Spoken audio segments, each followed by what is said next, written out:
நம்ம எல்லாரும் கண்களை மூடி ஆண்டவர் இந்த திருவிருந்து ஆராதனையில் நம்மோடு கூட இடைப்படும்படியாக ஆவியானவரே இந்த ஆராதனையை நம்ம கரத்தில் தருகிறோம். ஆராதனையின் ஆரம்பம் முதல் துவக்கம் முதல் முடிவு வரை அப்பா உம்முடைய தெய்வீக பிரசன்னம் எங்களை வழிநடத்தட்டும். ஆண்டவரே உமது தெய்வீக பிரசன்னம் எங்களை ஆட்கொள்வதாக உமக்கு நாங்கள் நன்றி செலுத்துகிறோம். ஆவியானவரே உம்மை நாங்கள் வரவேற்கிறோம் அப்பா. எங்கள் மத்தியில் வசைவாடுகிற ஆவியானவரே உமக்கு நன்றி செலுத்துகிறோம். உம்மை நாங்கள் போற்றுகிறோம், உம்மை வணங்குகிறோம், உம்மை வாழ்த்துகிறோம். ஹல்லேலூயா ஹல்லேலூயா ஹல்லேலூயா.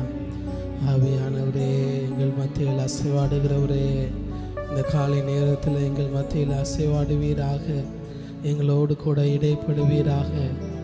அப்பா உமக்கு நாங்கள் நன்றி செலுத்துகிறோம். ஆவியானவரோடு ஆண்டவரே இந்த காலை நேரத்தில் எங்களோடு இடைப்படுங்கப்பா. ஆண்டவரத்தில் சொல்லுவோம்மா, இந்த காலை திருவிருந்து ஆராதனைக்கு எங்களை ஆயத்தப்படுத்துவீராக. ஆண்டவரே எங்கள் இருதயங்களை ஆயத்தப்படுத்துவீராக. உம்மோடு இடைப்படக்கூடிய இருதயத்தை எங்களுக்கு தருவீராக. அப்பா உமக்கு நாங்கள் நன்றி செலுத்துகிறோம். கடந்த 2 மாதம் எங்களை நடத்தி வந்தீரே, உமக்கு நன்றி ஆண்டவரத்தில் சொல்லுவோம்மா. அப்பா கடந்த 2 மாதம் ஜனவரி மாதமோ பிப்ரவரி மாதமோ ஆண்டவரே எங்களை நடத்தினீரே, எங்களுக்கு உதவி செய்தீரே, உமக்கு நாங்கள் நன்றி செலுத்துகிறோம். இந்த புதிய மாதத்தை காண பாராட்டின கிருபைக்காக உமக்கு நன்றி ஆண்டவரே. அப்பா இம்மட்டும் உதவினீரே, நீர் எபனேசர், உமக்கு நன்றி செலுத்துகிறோம். இந்த புதிய மாதத்திற்குள்ளாக அடியெடுத்து வைக்க தேவன் பாராட்டின கிருபைக்காக அப்பா உள்ளத்தின் ஆழத்திலிருந்து உமக்கு நாங்கள் நன்றி பலிகளை ஏறெடுக்கிறோம். உமக்கு நன்றி பலிகளை ஏறெடுக்கிறோம்.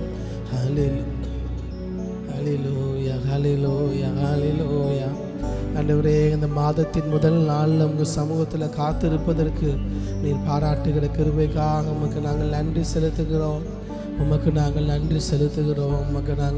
செலுத்துகிறோம். நீர் எங்களோடு கூட இடைப்படுங்க அப்பா. நீர் எங்களோடு கூட இடைப்படுங்க ஆண்டவரே. எங்களோடு கூட பேசுவீராக.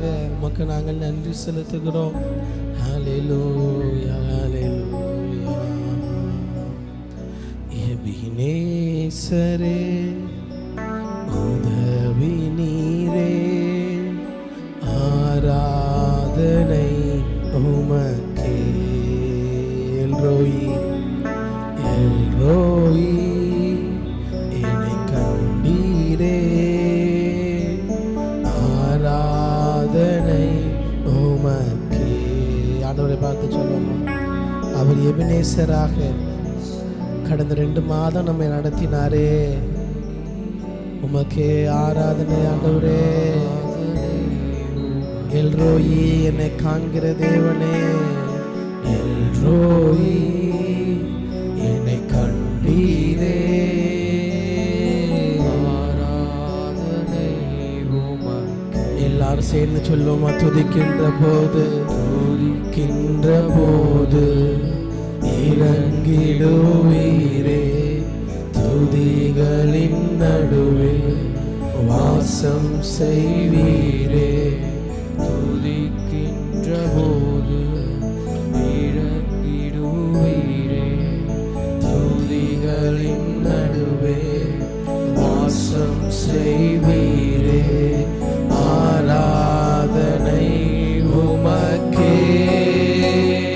வாரும் தூய ஆவியே, உமதவருக்கே துதிகளை ஏற்றிடுமே. வாரும் தூய ஆவியே, துதிகளை ஏற்றிடுமே. ஆராதனை உமக்கே. அப்படியே கைகளை உயர்த்தி ஆராதனை உமக்கே, ஒருவருக்கே ஆராதனை உமக்கே, ஆராதனை உமக்கே. எல்ரோயி என்னை கண்டீரே, ஆராதனை சத்தம் உயரட்டும்.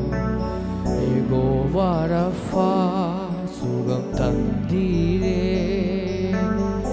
ஆராதனை உமக்கே. மறுபடியும் சொல்லுவோமா? யெகோவாயிரே, யெகோவாயிரே, என்னை கண்டீரே, என்னை கண்டீரே ராஜா, ஆராதனை. யெகோவா ரஃபா எனக்கு சுகம் தந்தீரே ராஜா, என் பலவீனத்திலே உதவினீரே. ஒருவருக்கே ஆராதனை. துதிக்கின்ற போது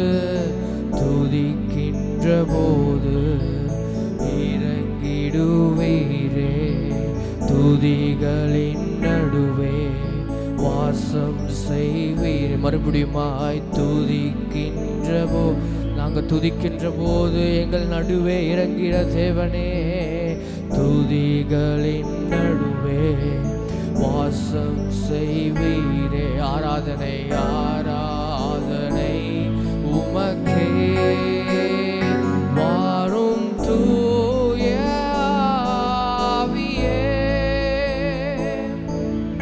துதிகளை ஏற்றிடுமே, வாரும் தூய ஆவியே, துதிகளை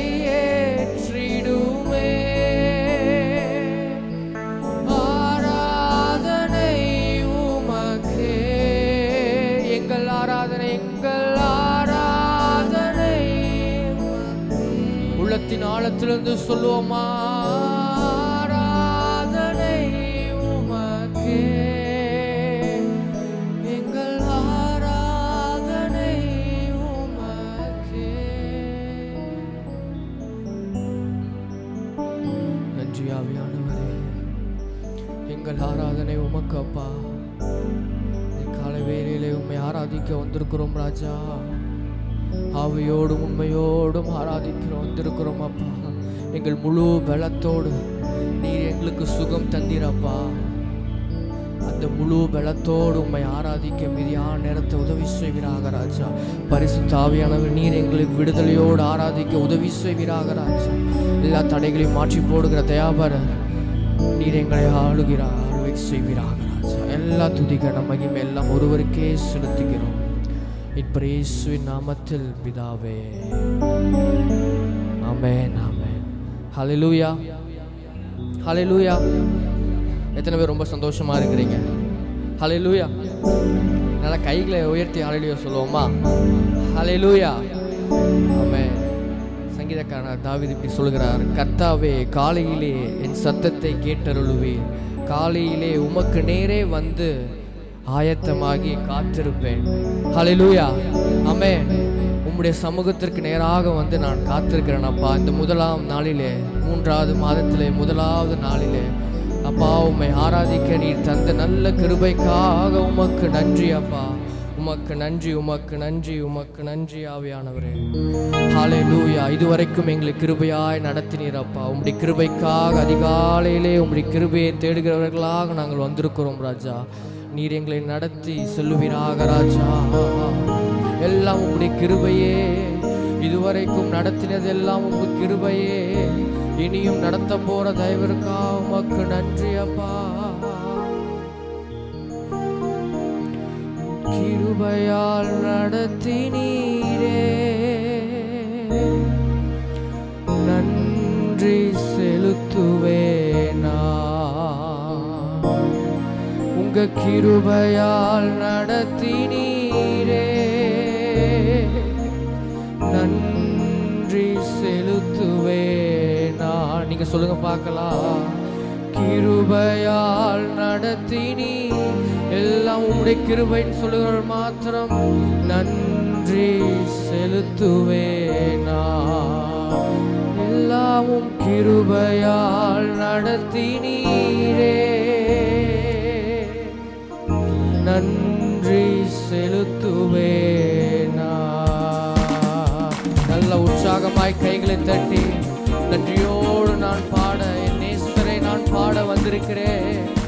எல்லாம் அவருடைய கிருபையால் நான் நிற்பதும் நிர்மூலமாகாதும் அவருடைய சொந்த கிருபையே. நன்றியோடு நான் பாடிடுவேன் கர்த்தர் செய்த நன்மைகளை. கிருபையால் நடத்தினீரே நன்றி செலுத்திடுவே. கிருபையால் நடத்தினீரே நன்றி செலுத்திடுவே. நன்றியோடு நான் பாடிடுவேன் கர்த்தர் செய்த நன்மைகளை. கிருபையால் நடத்தினீரே நன்றி செலுத்திடுவே. கிருபையால் நடத்தினீரே நன்றி. எத்தனை பேர் ஆலோசனை முடியும்? இம்மட்டும் நடத்தினவர் இனியும் நடத்திடுவார்.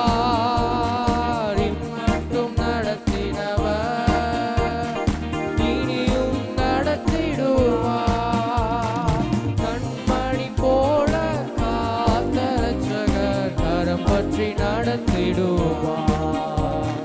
கண்மணி போல காத்த ரட்சகர் என்னை இனிமேலும் ஓடு நான் பாடிடுவேன் கர்த்தர் செய்த நன்மைகளை. கிருபையால் நடத்தினீரே நன்றி செலுத்திடுவே. கிருபையால் நடத்தினீரே நன்றி செலுத்திடுவே.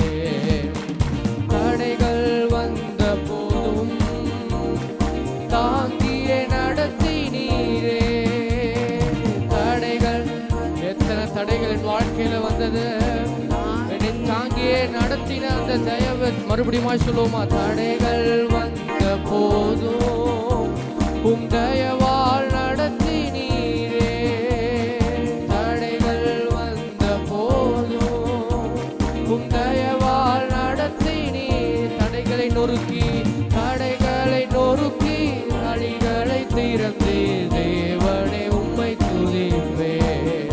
எல்லா தடைகளை நொறுக்கி வழிகளை திறந்த தேவனே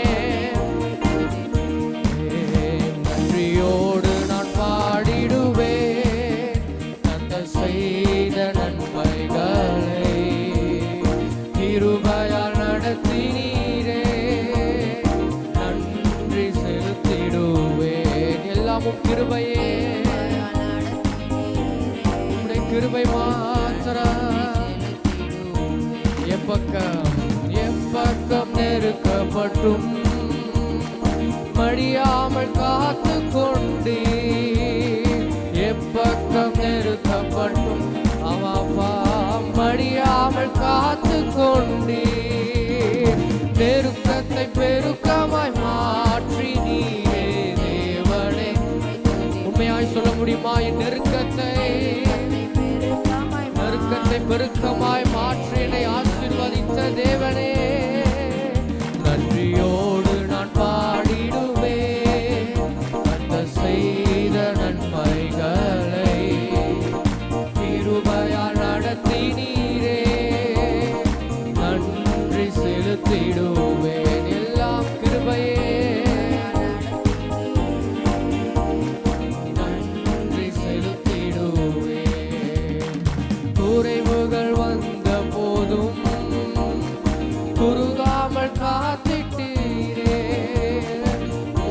2 மாதங்களும் எந்த குறைவு வந்தாலும் என்னை குறுகாமல் காத்து நடத்தின தேவனே நன்மையும் கிருபையும் தொடர செய்தீர் தேவனே உம்மை துதிப்பேன். எல்லா நன்மையும் கிருபையும் தொடர செய்து தேவனே அப்படியே நான் பாடி மகிழ்ந்திடுவேன். என் இயேசுவை துதித்திடுவேன். நான் பாடி மகிழ்ந்து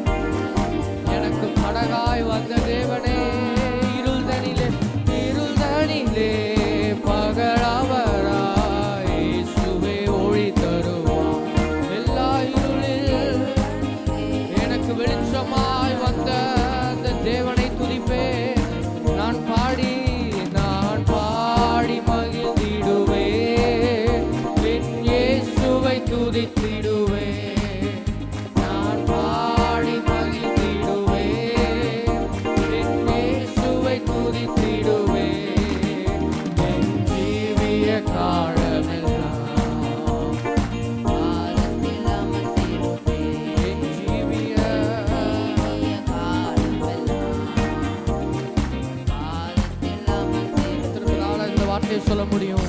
பாவ நோயாளி வாடும் நேரத்தில் மருத்துவராகிடுவார்.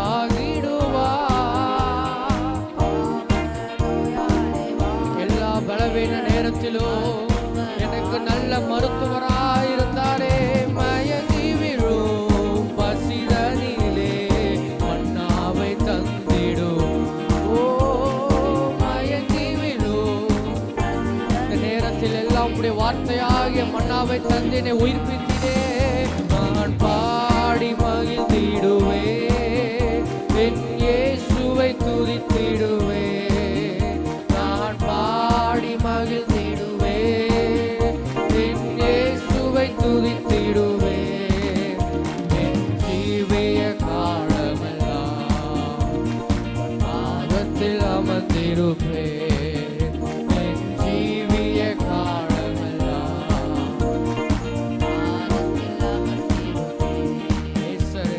நேசர் என்னோடு துணையாய் ஜீவிக்க நான் இனி எனக்கு எந்த பயமும் இல்லை. நேசர் என்னோடு துணையாய் இனி வரும் காலத்தில் அவர் இருக்க எனக்கு பயம் இல்லையே.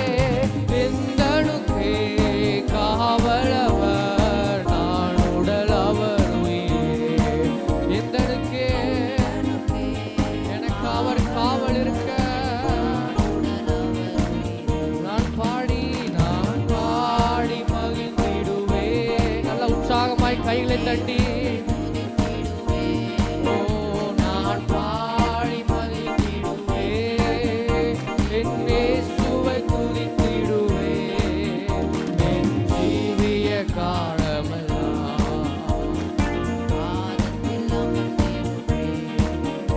என் ஜீவிய காலமெல்லாம் பாதத்தில் அமர்ந்திருப்பேன். நான் நேசிக்கும் தேவன் இயேசு என்றும் ஜீவிக்கிறார். அவர் நேற்றும் என்றும் நாளை என்றும் நான் ஜீவிக்கிற தேவன் அவர் உயிரோடு இருக்கிறார். நேற்றும் என்றும் நாளை என்றும் மாறாதவர். நேற்றும் என்றும் நாளை என்றும் கழுவினார் இரத்தத்தாலே, சுகம் தந்தார் காயத்தாலே. கழுவினார் இரத்தத்தாலே, எனக்கு சுகம் தந்தார் காயத்தாலே. தேற்றினார் வசனத்தாலே, என்னை அவர் அனுதினமோ ஓ என்னை தேற்றினார். தீடன் கொண்டாராவே, எனக்கு திடன் தந்தார், எனக்கு தீடன் தந்தாராவியாலே. புதிய பாடல் பாடி பாடி இயேசு ராஜாவை கொண்டாடுவோம். புகழ்ந்து பாடி பாடி பாடி இயேசு ராஜாவை கொண்டாடுவோம். புதிய பாடல் நாவல் புதிய பாடலை தந்திரே ராஜா. ஓ உம்மை புகழ்ந்து பாடுவதே இயேசு ராஜாவை கொண்டாடுவோம். அதிசயமானவர் அதிசயமானவரே, ஆலோசனை கர்த்தரே, என் வாழ்க்கையில் அதிசயமானவரே, ஆலோசனை கர்த்தரே, வல்லமை உள்ள தேவா, வல்லமை உள்ள தேவா,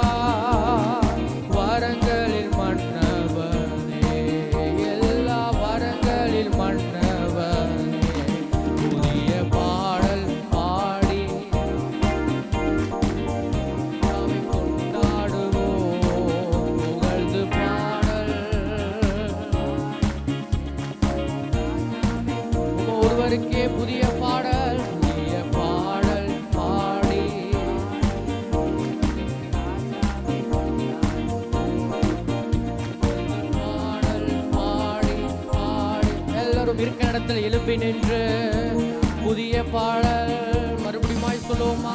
பாடி பாடி இயேசு ராஜாவை கொண்டாடுவோம், புகழ்ந்து பாடல் பாடி.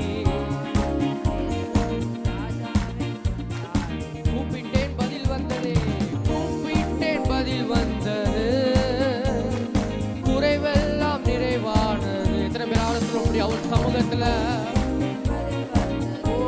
என் குறைவெல்லாம் நிறைவாக்கினீரே.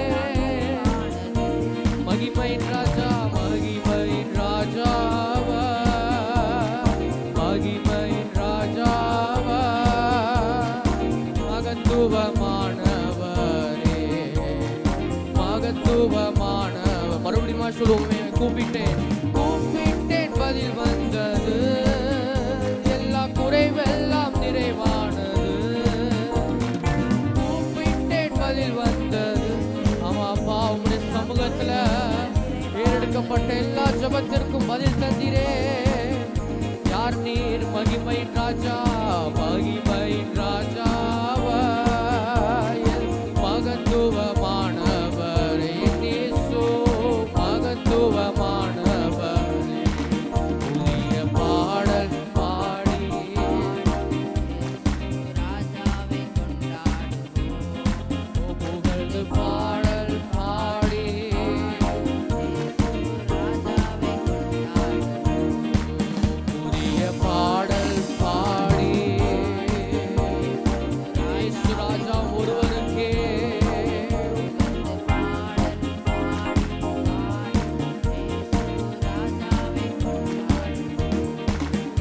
உயர் அடைக்கலத்தில் என்னை வைத்தவரே, உங்கள் நாமத்தை போற்றிடுவே. உயர் அடைக்கலத்தில் என்னை வைத்தவரே, உங்கள் நாமத்தை நம்பிடுவே. உம்மை அல்லாது பூமியில் யாரையும் நம்பினேன். உயிர் தந்த எனக்கு ஜீவன் தந்த அவரே, உம்மை அல்லாது பூமியில் யாரையும் நம்பி உயிர் தந்த தேவன் நீரே. ஆனந்தம் ஆனந்தமே, அள்ளும் பகலிலும் பாடிடுவேன். ஆனந்தம் ஆனந்தமே, அள்ளும் பகலிலும் பாடிடு. இயேசுவே இயேசுவே இந்த நாடுவீரே, இயேசுவே இந்த நாடுவீரே, இயேசுவே இந்த நாடுவீரே, இயேசுவே இந்த நாடுவீரே. உந்தன் சிருஷ்டிகரே, உம்மை நினைத்திடவே அந்த வாலிப நாட்களிலே. உந்தன் சிருஷ்டிகரே, அந்த நல்ல நாட்களுக்காக உமக்கு நன்றி. இந்த உலகத்தை வெறுத்து உம்மை நேசிக்க எனக்கு பலம் தருவீராக. இந்த மாய உலக ஆனந்தம் ஆனந்தம் ஆனந்தமே, அள்ளும் பகலிலும் பாடிடுவே. ஒருவருக்கே அள்ளும் பகலிலும் பாடிடுவே. இயேசுவே இந்த நாடுவீரே, இயேசுவே இந்த நாடுவீரே, இயேசுவே இந்த நாடுவீரே, இயேசுவே இந்த நாடுவீரே. நல்ல கைகளை தட்டி இயேசுவே இயேசுவே இந்த நாடுவீரே. கிருபையால் நடத்தினீரே, நன்றி செலுத்திடுவே. உங்க கிருபையால் நடத்தினீரே, நன்றி செலுத்திடுவே. ஆமாப்பா, நாங்க இந்த நேரில் நிற்பதும் நிர்மூலமாகாத உம்முடைய சுத்த கிருபையே ராஜா. இந்த வருஷம் ஆரம்பிக்கும் போது இந்த மாதத்தை நாங்கள் எப்படி ஓட்டுவோம், இந்த வருஷத்தை நாங்கள் எப்படி செலவழிப்போம் என்று நாங்கள் எண்ணிக்கொண்ட நேரத்தில் நீர் அற்புதமாய் ஆச்சரியமாய் எங்களை 2 மாதங்களும் எங்களை வழிநடத்தினீரே ராஜா. நிறைய கதவுகள் அடைக்கப்பட்ட நிலைமையில் இருந்தாலும் கூட நீர் எங்களுக்காக பரத்திலிருந்து ஒரு கதவை திறந்தப்பா. பரத்திலிருந்து மன்னாவை அனுப்பி நீர் ஆசீர்வதித்த நாட்களை நாங்கள் நினைக்கிறோம் அப்பா. ஒன்றுமில்லாமையிலிருந்து எங்களை உயர்த்தின அந்த தயவை எண்ணி நாங்கள் துதிக்கிறோம் அப்பா. இதுவரைக்கும் எங்களை மறவாமல் நேசித்த எங்கள் நல்ல நேசர் நீரப்பா. எங்களை மறவாமல் நினைத்த நல்ல நேசர் நீர் ராஜா.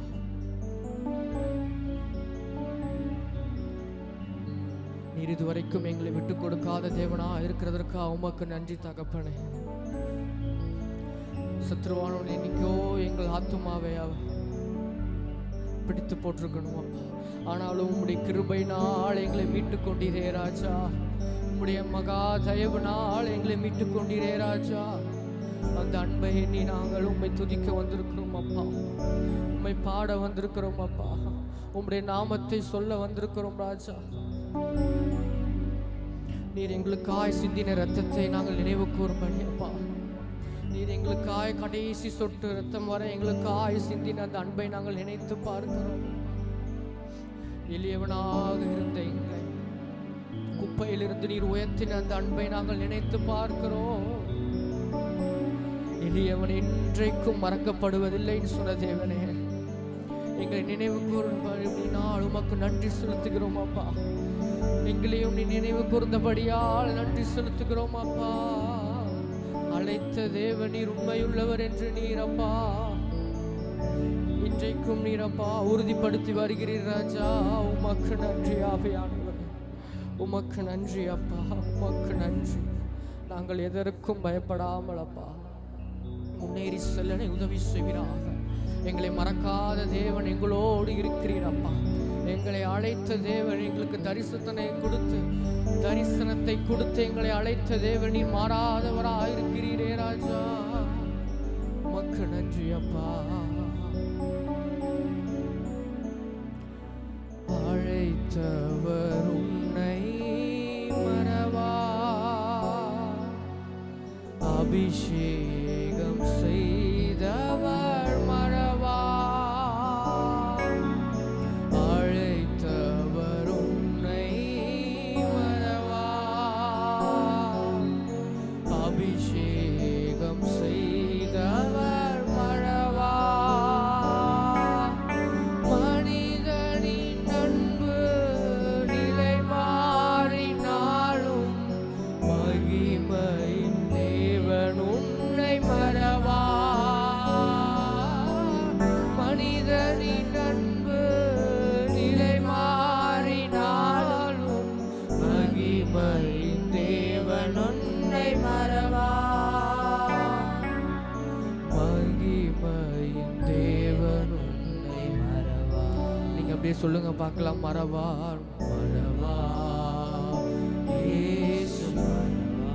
மறவாத தேவன் இமை பொழுதிலும் என்னை மறவாத தேவனே மறவா.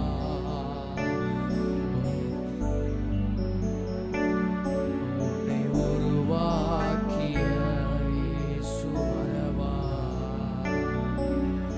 மறவார் இயேசு. ஒரு இமை பொழுதும் என்னை மறவாத தேவனே மறவா. உன்னை உருவாக்கிய இயேசு தரிசனம் தந்தவர், தரிசனம் தந்தவர் மறவா.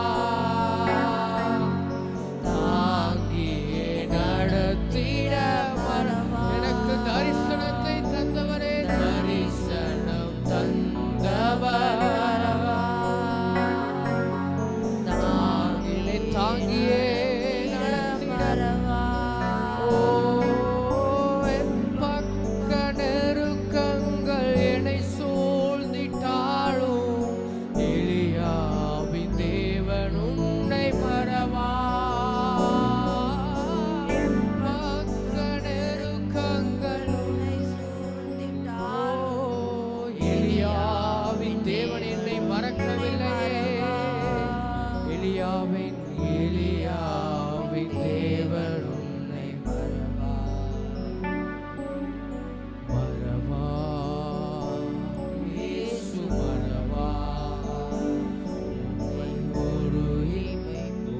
இமை பொழுதும் என்னை மறவாத தேவனே மறவா உருவாக்கிய இயேசு மறவா. என்னை உருவாக்கின தேவன் அவர் என்னை மறக்க மனிதன் அல்ல.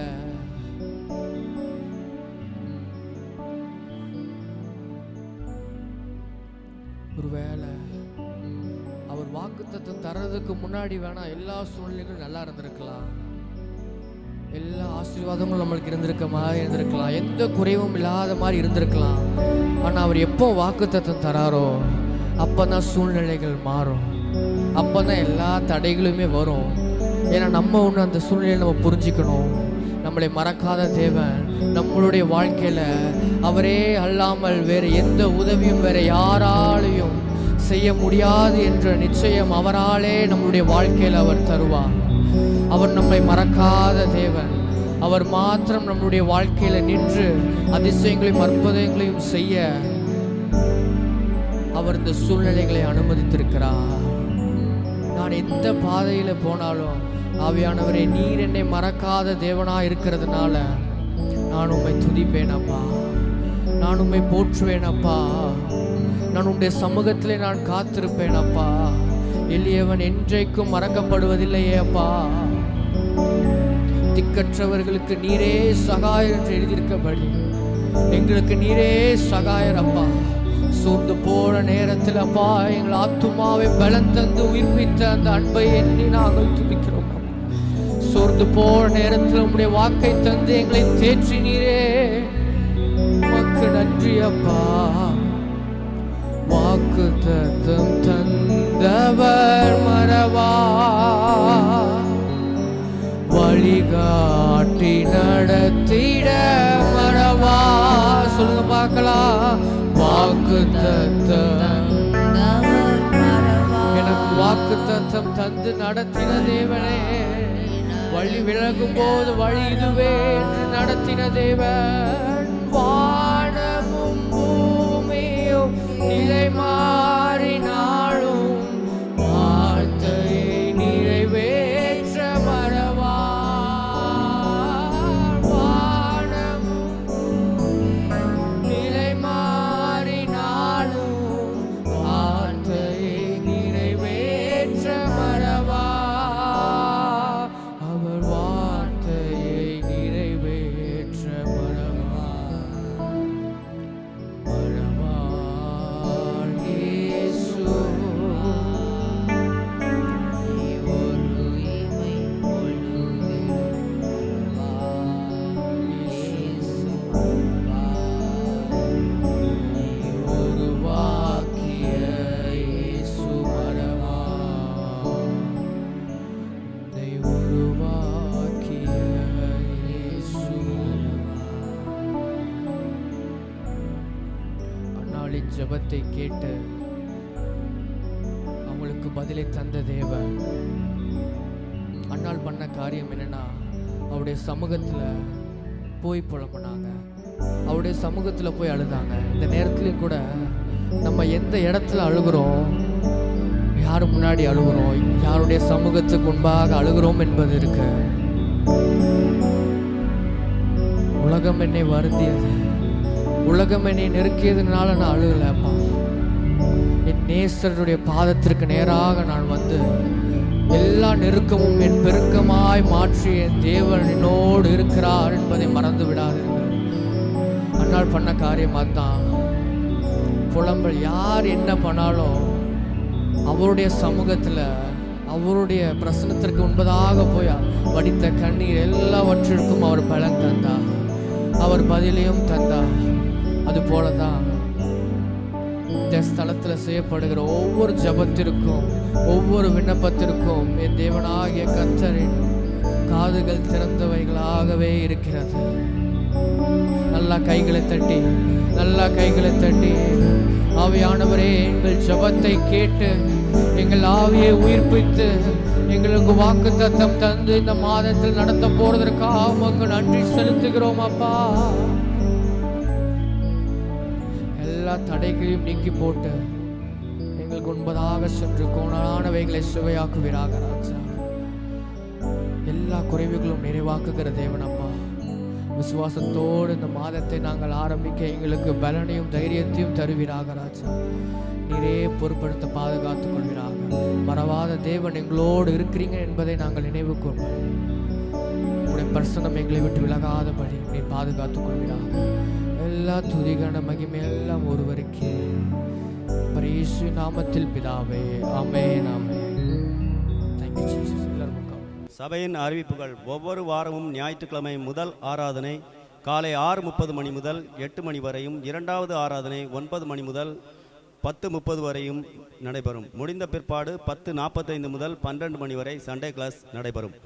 ஒவ்வொரு வாரமும் வெள்ளிக்கிழமை காலை 10 மணிக்கு சபையில் வைத்து உபாச ஜபம் நடைபெறும். இன்று மாலை 6:30 மணிக்கு மாலை ஆராதனை நடைபெறும். டீன் சர்வீஸ் மாலை 5 மணிக்கு நடைபெறும். இரண்டாவது ஆராதனை முடிந்தபின் குளோபல் எக்ஸாம் நடைபெறும். நீங்கள் புதிதாக எழுத விரும்புவர்களும் நீங்கள் சுரேஷ் பிரபுடத்தில் ஃபார்ம் கொடுத்து ஃபுல் பண்ணி கொடுக்கும்படி அன்போடு கேட்டுக்கொள்கிறோம். நமது சபை போதகருக்காகவும் பாஸ்டர்மாக்காகவும் ஜூடா சாமுக்காகவும் நீங்கள் ஜெபிக்கும்படி அன்போடு கேட்டுக்கொள்கிறோம். யாவரும் பலவீனமாக இருக்கிறார்கள் மற்றும் நமது சபையிலும் அநேகர் பலவீனமாக இருக்கிறார்கள். அவர்களுக்காகவும் நீங்கள் அனுதினமும் ஜெபிக்கும்படி அன்போடு கேட்டுக்கொள்கிறோம். நமது சபை தேவைகளுக்காகவும் நீங்கள் ஜெபித்துக் கொள்ளுங்கள்.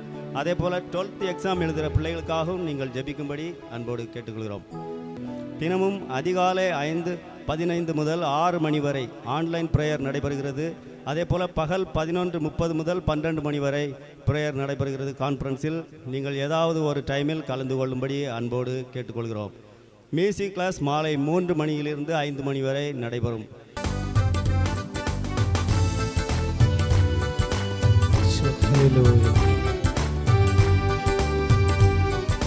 மந்தையில் சேராடுகளே,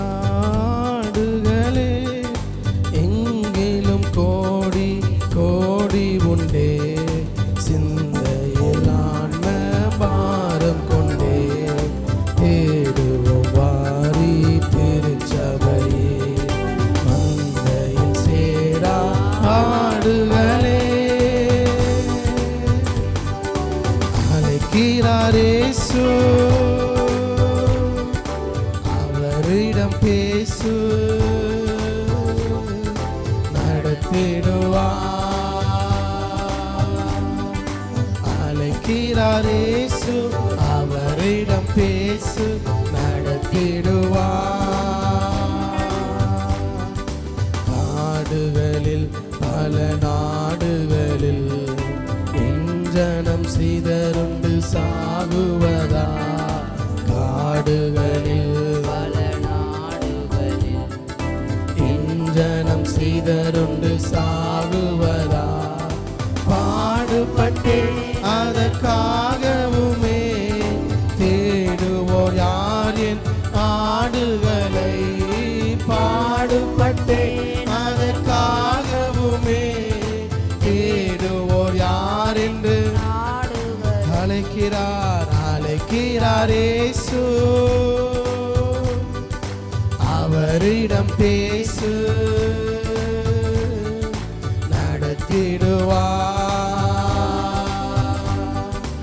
அழைக்கிறார் இயேசு, அவரிடம் பேசு, நடத்திடுவார்.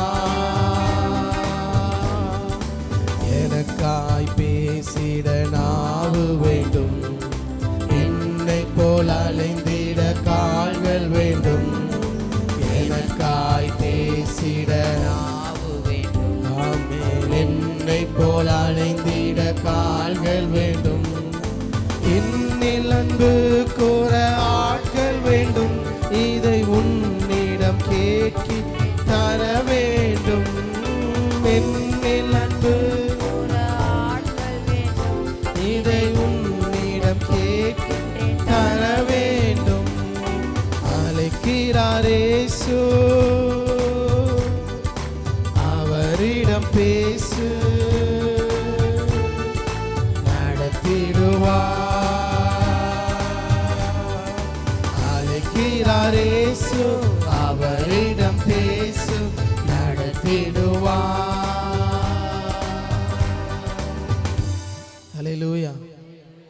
பாடல் எத்தனை பேருக்கு தெரியும்? ஒரு பழைய பாடல், பரவாயில்ல, ஒரு சிலர் தெரிஞ்சிருக்குது. இது ஒரு நல்ல சுவிசேஷத்தை, மிஷனரி பாரத்தை தரக்கூடிய ஒரு நல்ல பாடல்.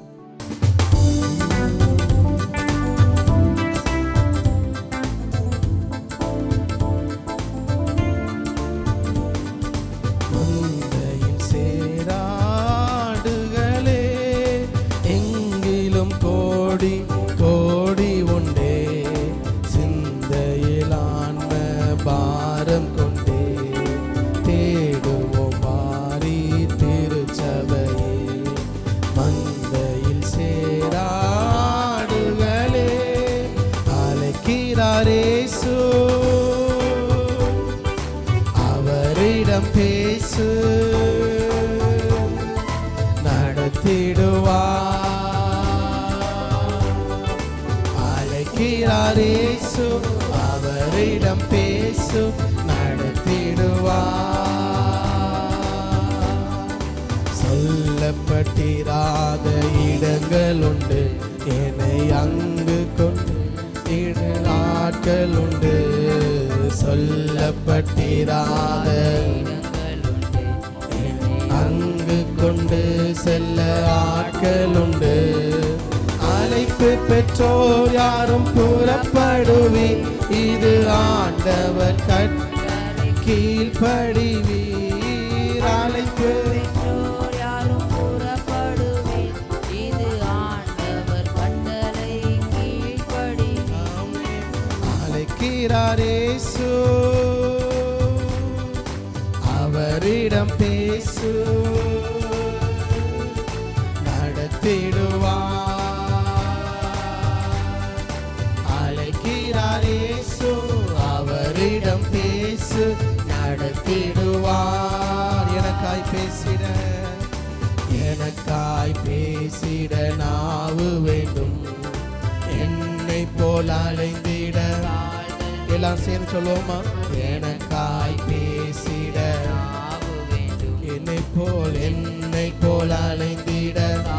ஆண்டவருடைய இதை ஏக்கம், என்னில் அன்பு கூற ஆட்கள் வேண்டும், இதை உன்னிடம் கேட்கிறேன். அவரிடத்தில் அன்பு கூற ஆட்கள் வேண்டும், இது உன்னிடம் கேட்கிறேன், தர வேண்டும். அழைக்கிறார் இயேசு, அவரிடம் பேசு நடத்திடுவார்.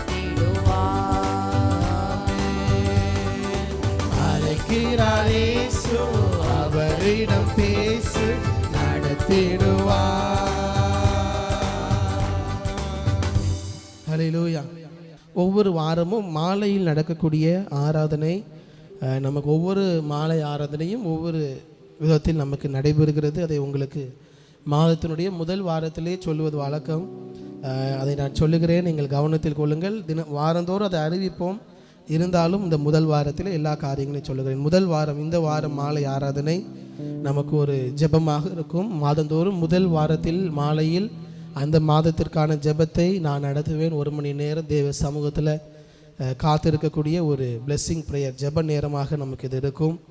2வது வார மாலை ஆராதனை நமக்கு லீடர்ஸ்க்காக தலைவர்கள் கூடி கற்றுக்கொள்ளுகிற, டிஸ்கஸ் பண்ணுற, ஜெபிக்கிற ஒரு நேரமாக இருக்கும். 3வது வாரத்தில் மாலை ஆராதனை நமக்கு பெண்கள் ஆராதனையாக இருக்கும். எல்லா பெண்களும் அந்த மாலை ஆராதனையில் வந்து கலந்து கொள்ளுங்கள்.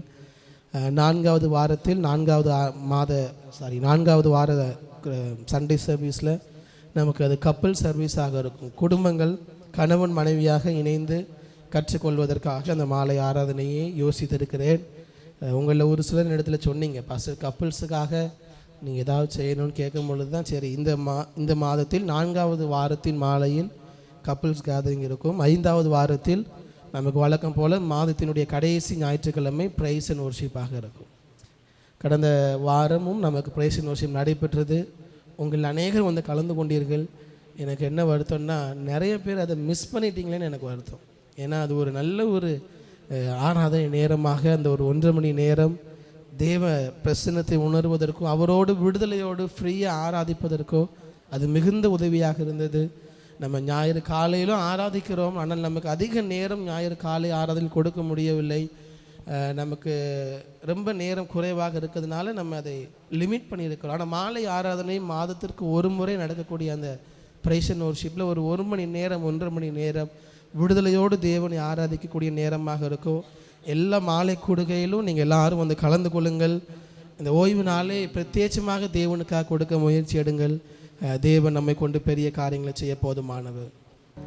உபாகமம் 9ஆம் அதிகாரம் 18வது வசனத்தை ஒரு வாசியுங்கள். உபாகமம் 9:18.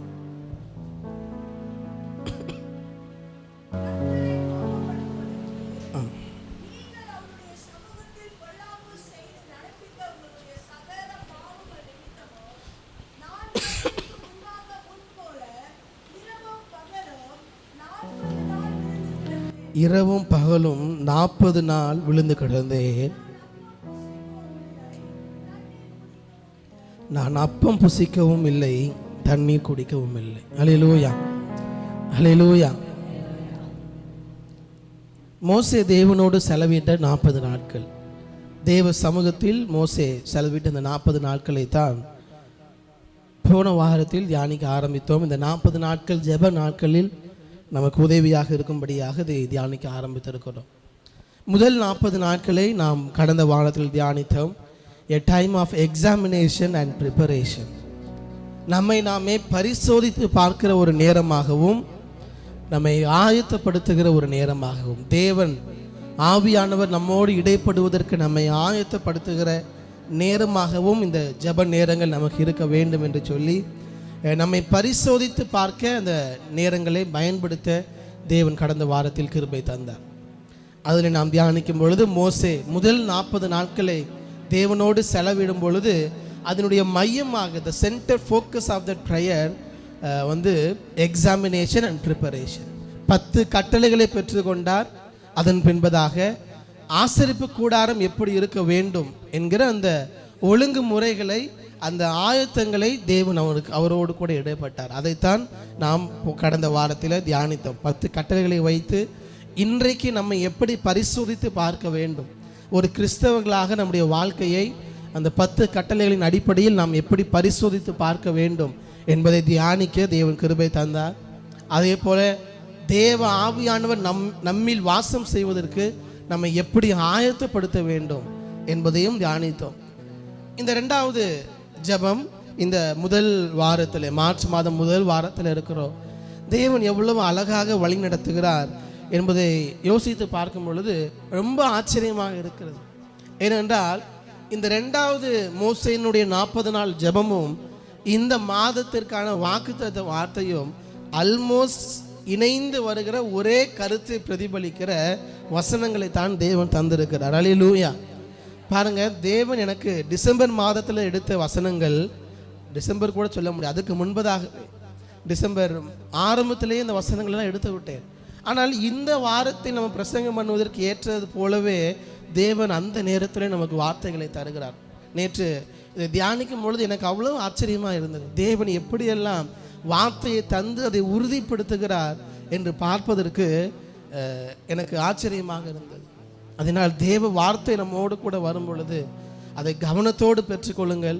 அதில் குறிப்பாக முதல் ஆராதனைக்கு வருகிறவர்களுக்கு எக்ஸ்ட்ரா டிஸ்கைம்ல சொல்ல வேண்டியது இருக்குது. ஏன்னா இது எல்லாரும் பனி காலம் கொஞ்சம் அதிகமாக இருக்குது. காலை நேரம் நிறைய இடங்களில் பாஸ்டர் பிரசங்கம் பண்ணுறது எப்படி இருக்கும் சொல்லுங்கள். காலை நேரத்தில் பாஸ்டர் பிரசங்கம் பண்ணுறது வீட்டில் அம்மா நமக்கு தாளாட்டி குழந்தையை தூங்க வைப்பது போல இருக்கும். அதான் ஒரு பாஸ்டர் இப்படி சொன்னார். ஒரு வெளியூர் வந்து அந்த பாஸ்டர்கிட்ட சொன்னாங்களா, பாஸ்டர் நீங்கள் எங்களுக்கு ஒரு அம்மாவை போல் அப்படின்னாங்களா. அவர் பாஸ்டருக்கு ரொம்ப சந்தோஷம்.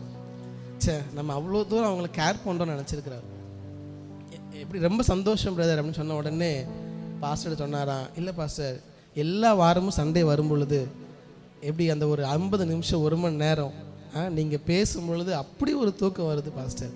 ஒரு அம்மா மட்டும்தான் அப்படி தூங்க வைக்க முடியும், அதே போல் தூங்க வைக்கிறீங்கன்னு சொன்னாராம். இதை நினச்சி சந்தோஷப்படுறதா கவலைப்படுறதா? ஸோ நம்ம சர்ச்சில் யாரும் என்னை அம்மா வைக்கிறக்கூடாது, சரியா? ஸோ நீங்கள் எல்லாருக்கும், உங்கள் எல்லாருக்கும் இப்போ வந்து பாஸ்டர் தான், உங்கள் எல்லாருக்கும் கற்றுக் கொடுக்கக்கூடிய ஒரு நபராகத்தான் இப்பொழுது நான் இருக்கிறேன். அதனால் கவனத்தோடு தேவனுடைய வார்த்தையை பெற்றுக்கொள்ளுங்கள். தேவைப்படுகிறவர்கள் கூடுமான வரை வாய்ப்பு இருக்கிறவர்கள் உங்கள் கைகளில் ஒரு நோட் வைத்துக்கோங்க, ஒரு பென் வச்சுக்கோங்க, நோட்ஸ் எடுத்துக்கொள்ளுங்கள். ஏன்னா இது நம்முடைய வாழ்க்கைக்கு ரொம்ப ரொம்ப அவசியமானது. நோட்ஸ் எடுப்பதில் பல நன்மைகள் இருக்கிறது. ஒன்று, நம்முடைய மனது, நம்முடைய மைண்ட் எங்கேயும் டிஸ்ட்ராக்ட் ஆகாது வசனத்தை விட்டு.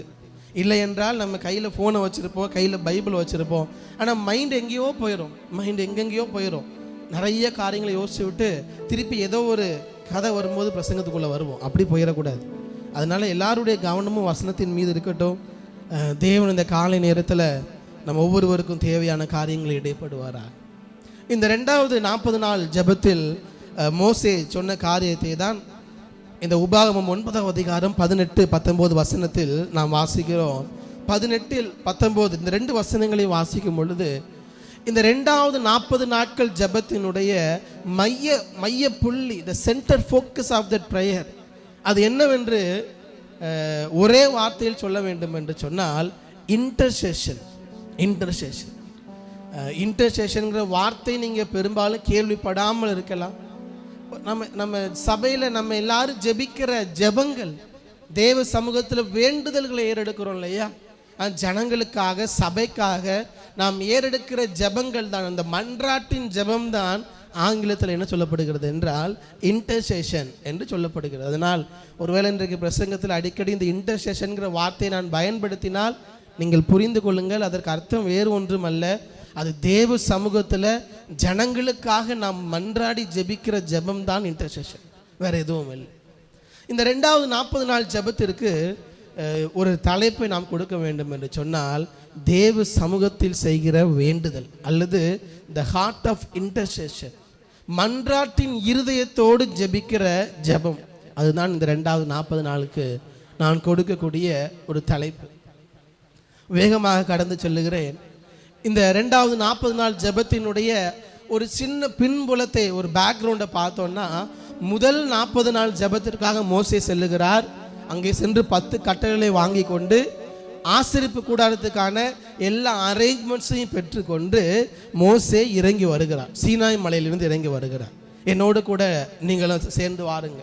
இப்படி மோசே இறங்கி வரும் பொழுது கீழே என்ன நடந்துட்டு இருக்கு அப்படின்னா, அவர் அங்கே போய் ஜெபித்து 40 நாட்கள் உபவாசித்து தேவ சமூகத்தில் அமர்ந்திருந்து ஜனங்களுக்காக எல்லா காரியத்தையும் செய்துவிட்டு வருகிறார். ஆனால் கீழே இறங்கி வந்தால் ஜனங்கள் எல்லாரும் என்ன பண்ணிட்டு இருக்காங்க அப்படின்னா, தங்களுக்கு என்று ஒரு தெய்வம் வேண்டும். மோசே போய் 40 நாள் ஆச்சு, என்ன ஆச்சுன்னு தெரியல, அதனால எங்களுக்கு ஒரு தெய்வம் வேண்டும்.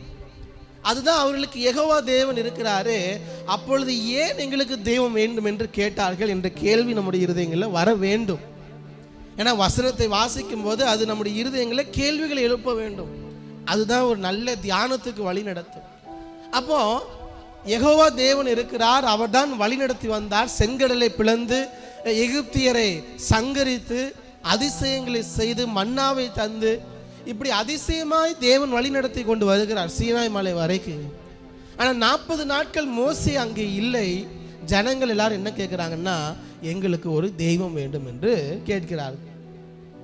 ஏன் இந்த கேள்வி, ஏன் இந்த காரியம் வருகிறது என்று சொன்னால், மற்ற எல்லா ஜனங்களையும் பார்க்கும் பொழுது, புறஜாதிகளை பார்க்கும் பொழுது அவர்கள் எல்லாருக்கும் என்ன இருக்குது அப்படின்னா, அவங்க கண்களால் பார்க்கக்கூடிய, அவர்கள் வணங்கக்கூடிய தெய்வம் இருக்கிறது. நான் சொல்றவங்களுக்கு புரிய நினைக்கிறேன். புறஜாதிகள் எல்லாரும் அவங்க கண்களால் பார்க்கக்கூடியது, ஒரு சிலை வடிவத்திலோ அல்லது ஏதோ ஒரு வடிவத்தில் இதுதான் நான் வணங்குகிற கடவுள் என்று மற்ற எல்லா ஜனங்களும் பார்க்கிறார்கள், அதை வழிபடுகிறார்கள். ஆனால் யெகோவா தெய்வத்தை பின்பற்றுகிற இஸ்ரவேல் ஜனங்களுக்கு தேவனுக்கு என்று என்ன கிடையாது அப்படின்னா, உருவம் கிடையாது, அவருக்கு ரூபம் கிடையாது, உருவம் கிடையாது. ஏன்னா அவரை ஒரு உருவத்திற்குள்ளாக நம்மால் என்ன பண்ண முடியாதுன்னா கொண்டு வர முடியாது. வானம் அவரது சிங்காசனம், பூமி அவரது பாதப்படி. தேவன் சர்வ வல்லமை உள்ளவர், சர்வ வியாபி. அவரை ஒரு ஒரு ஒரு ஒரு சிற்பத்தில் என்ன பண்ணிட முடியாதுன்னா தேவனை கொண்டு வர முடியாது, கொண்டு வரவும் கூடாது. அதுதான் 10 கட்டளை சொல்லப்பட்டிருக்கிறது. யாதொரு சொரூபத்தை ஆகிலும் விக்கிரகத்தை ஆகிலும் நீ என்ன பண்ணக்கூடாது, நமஸ்கரிக்க கூடாது, உண்டாக்க கூடாது.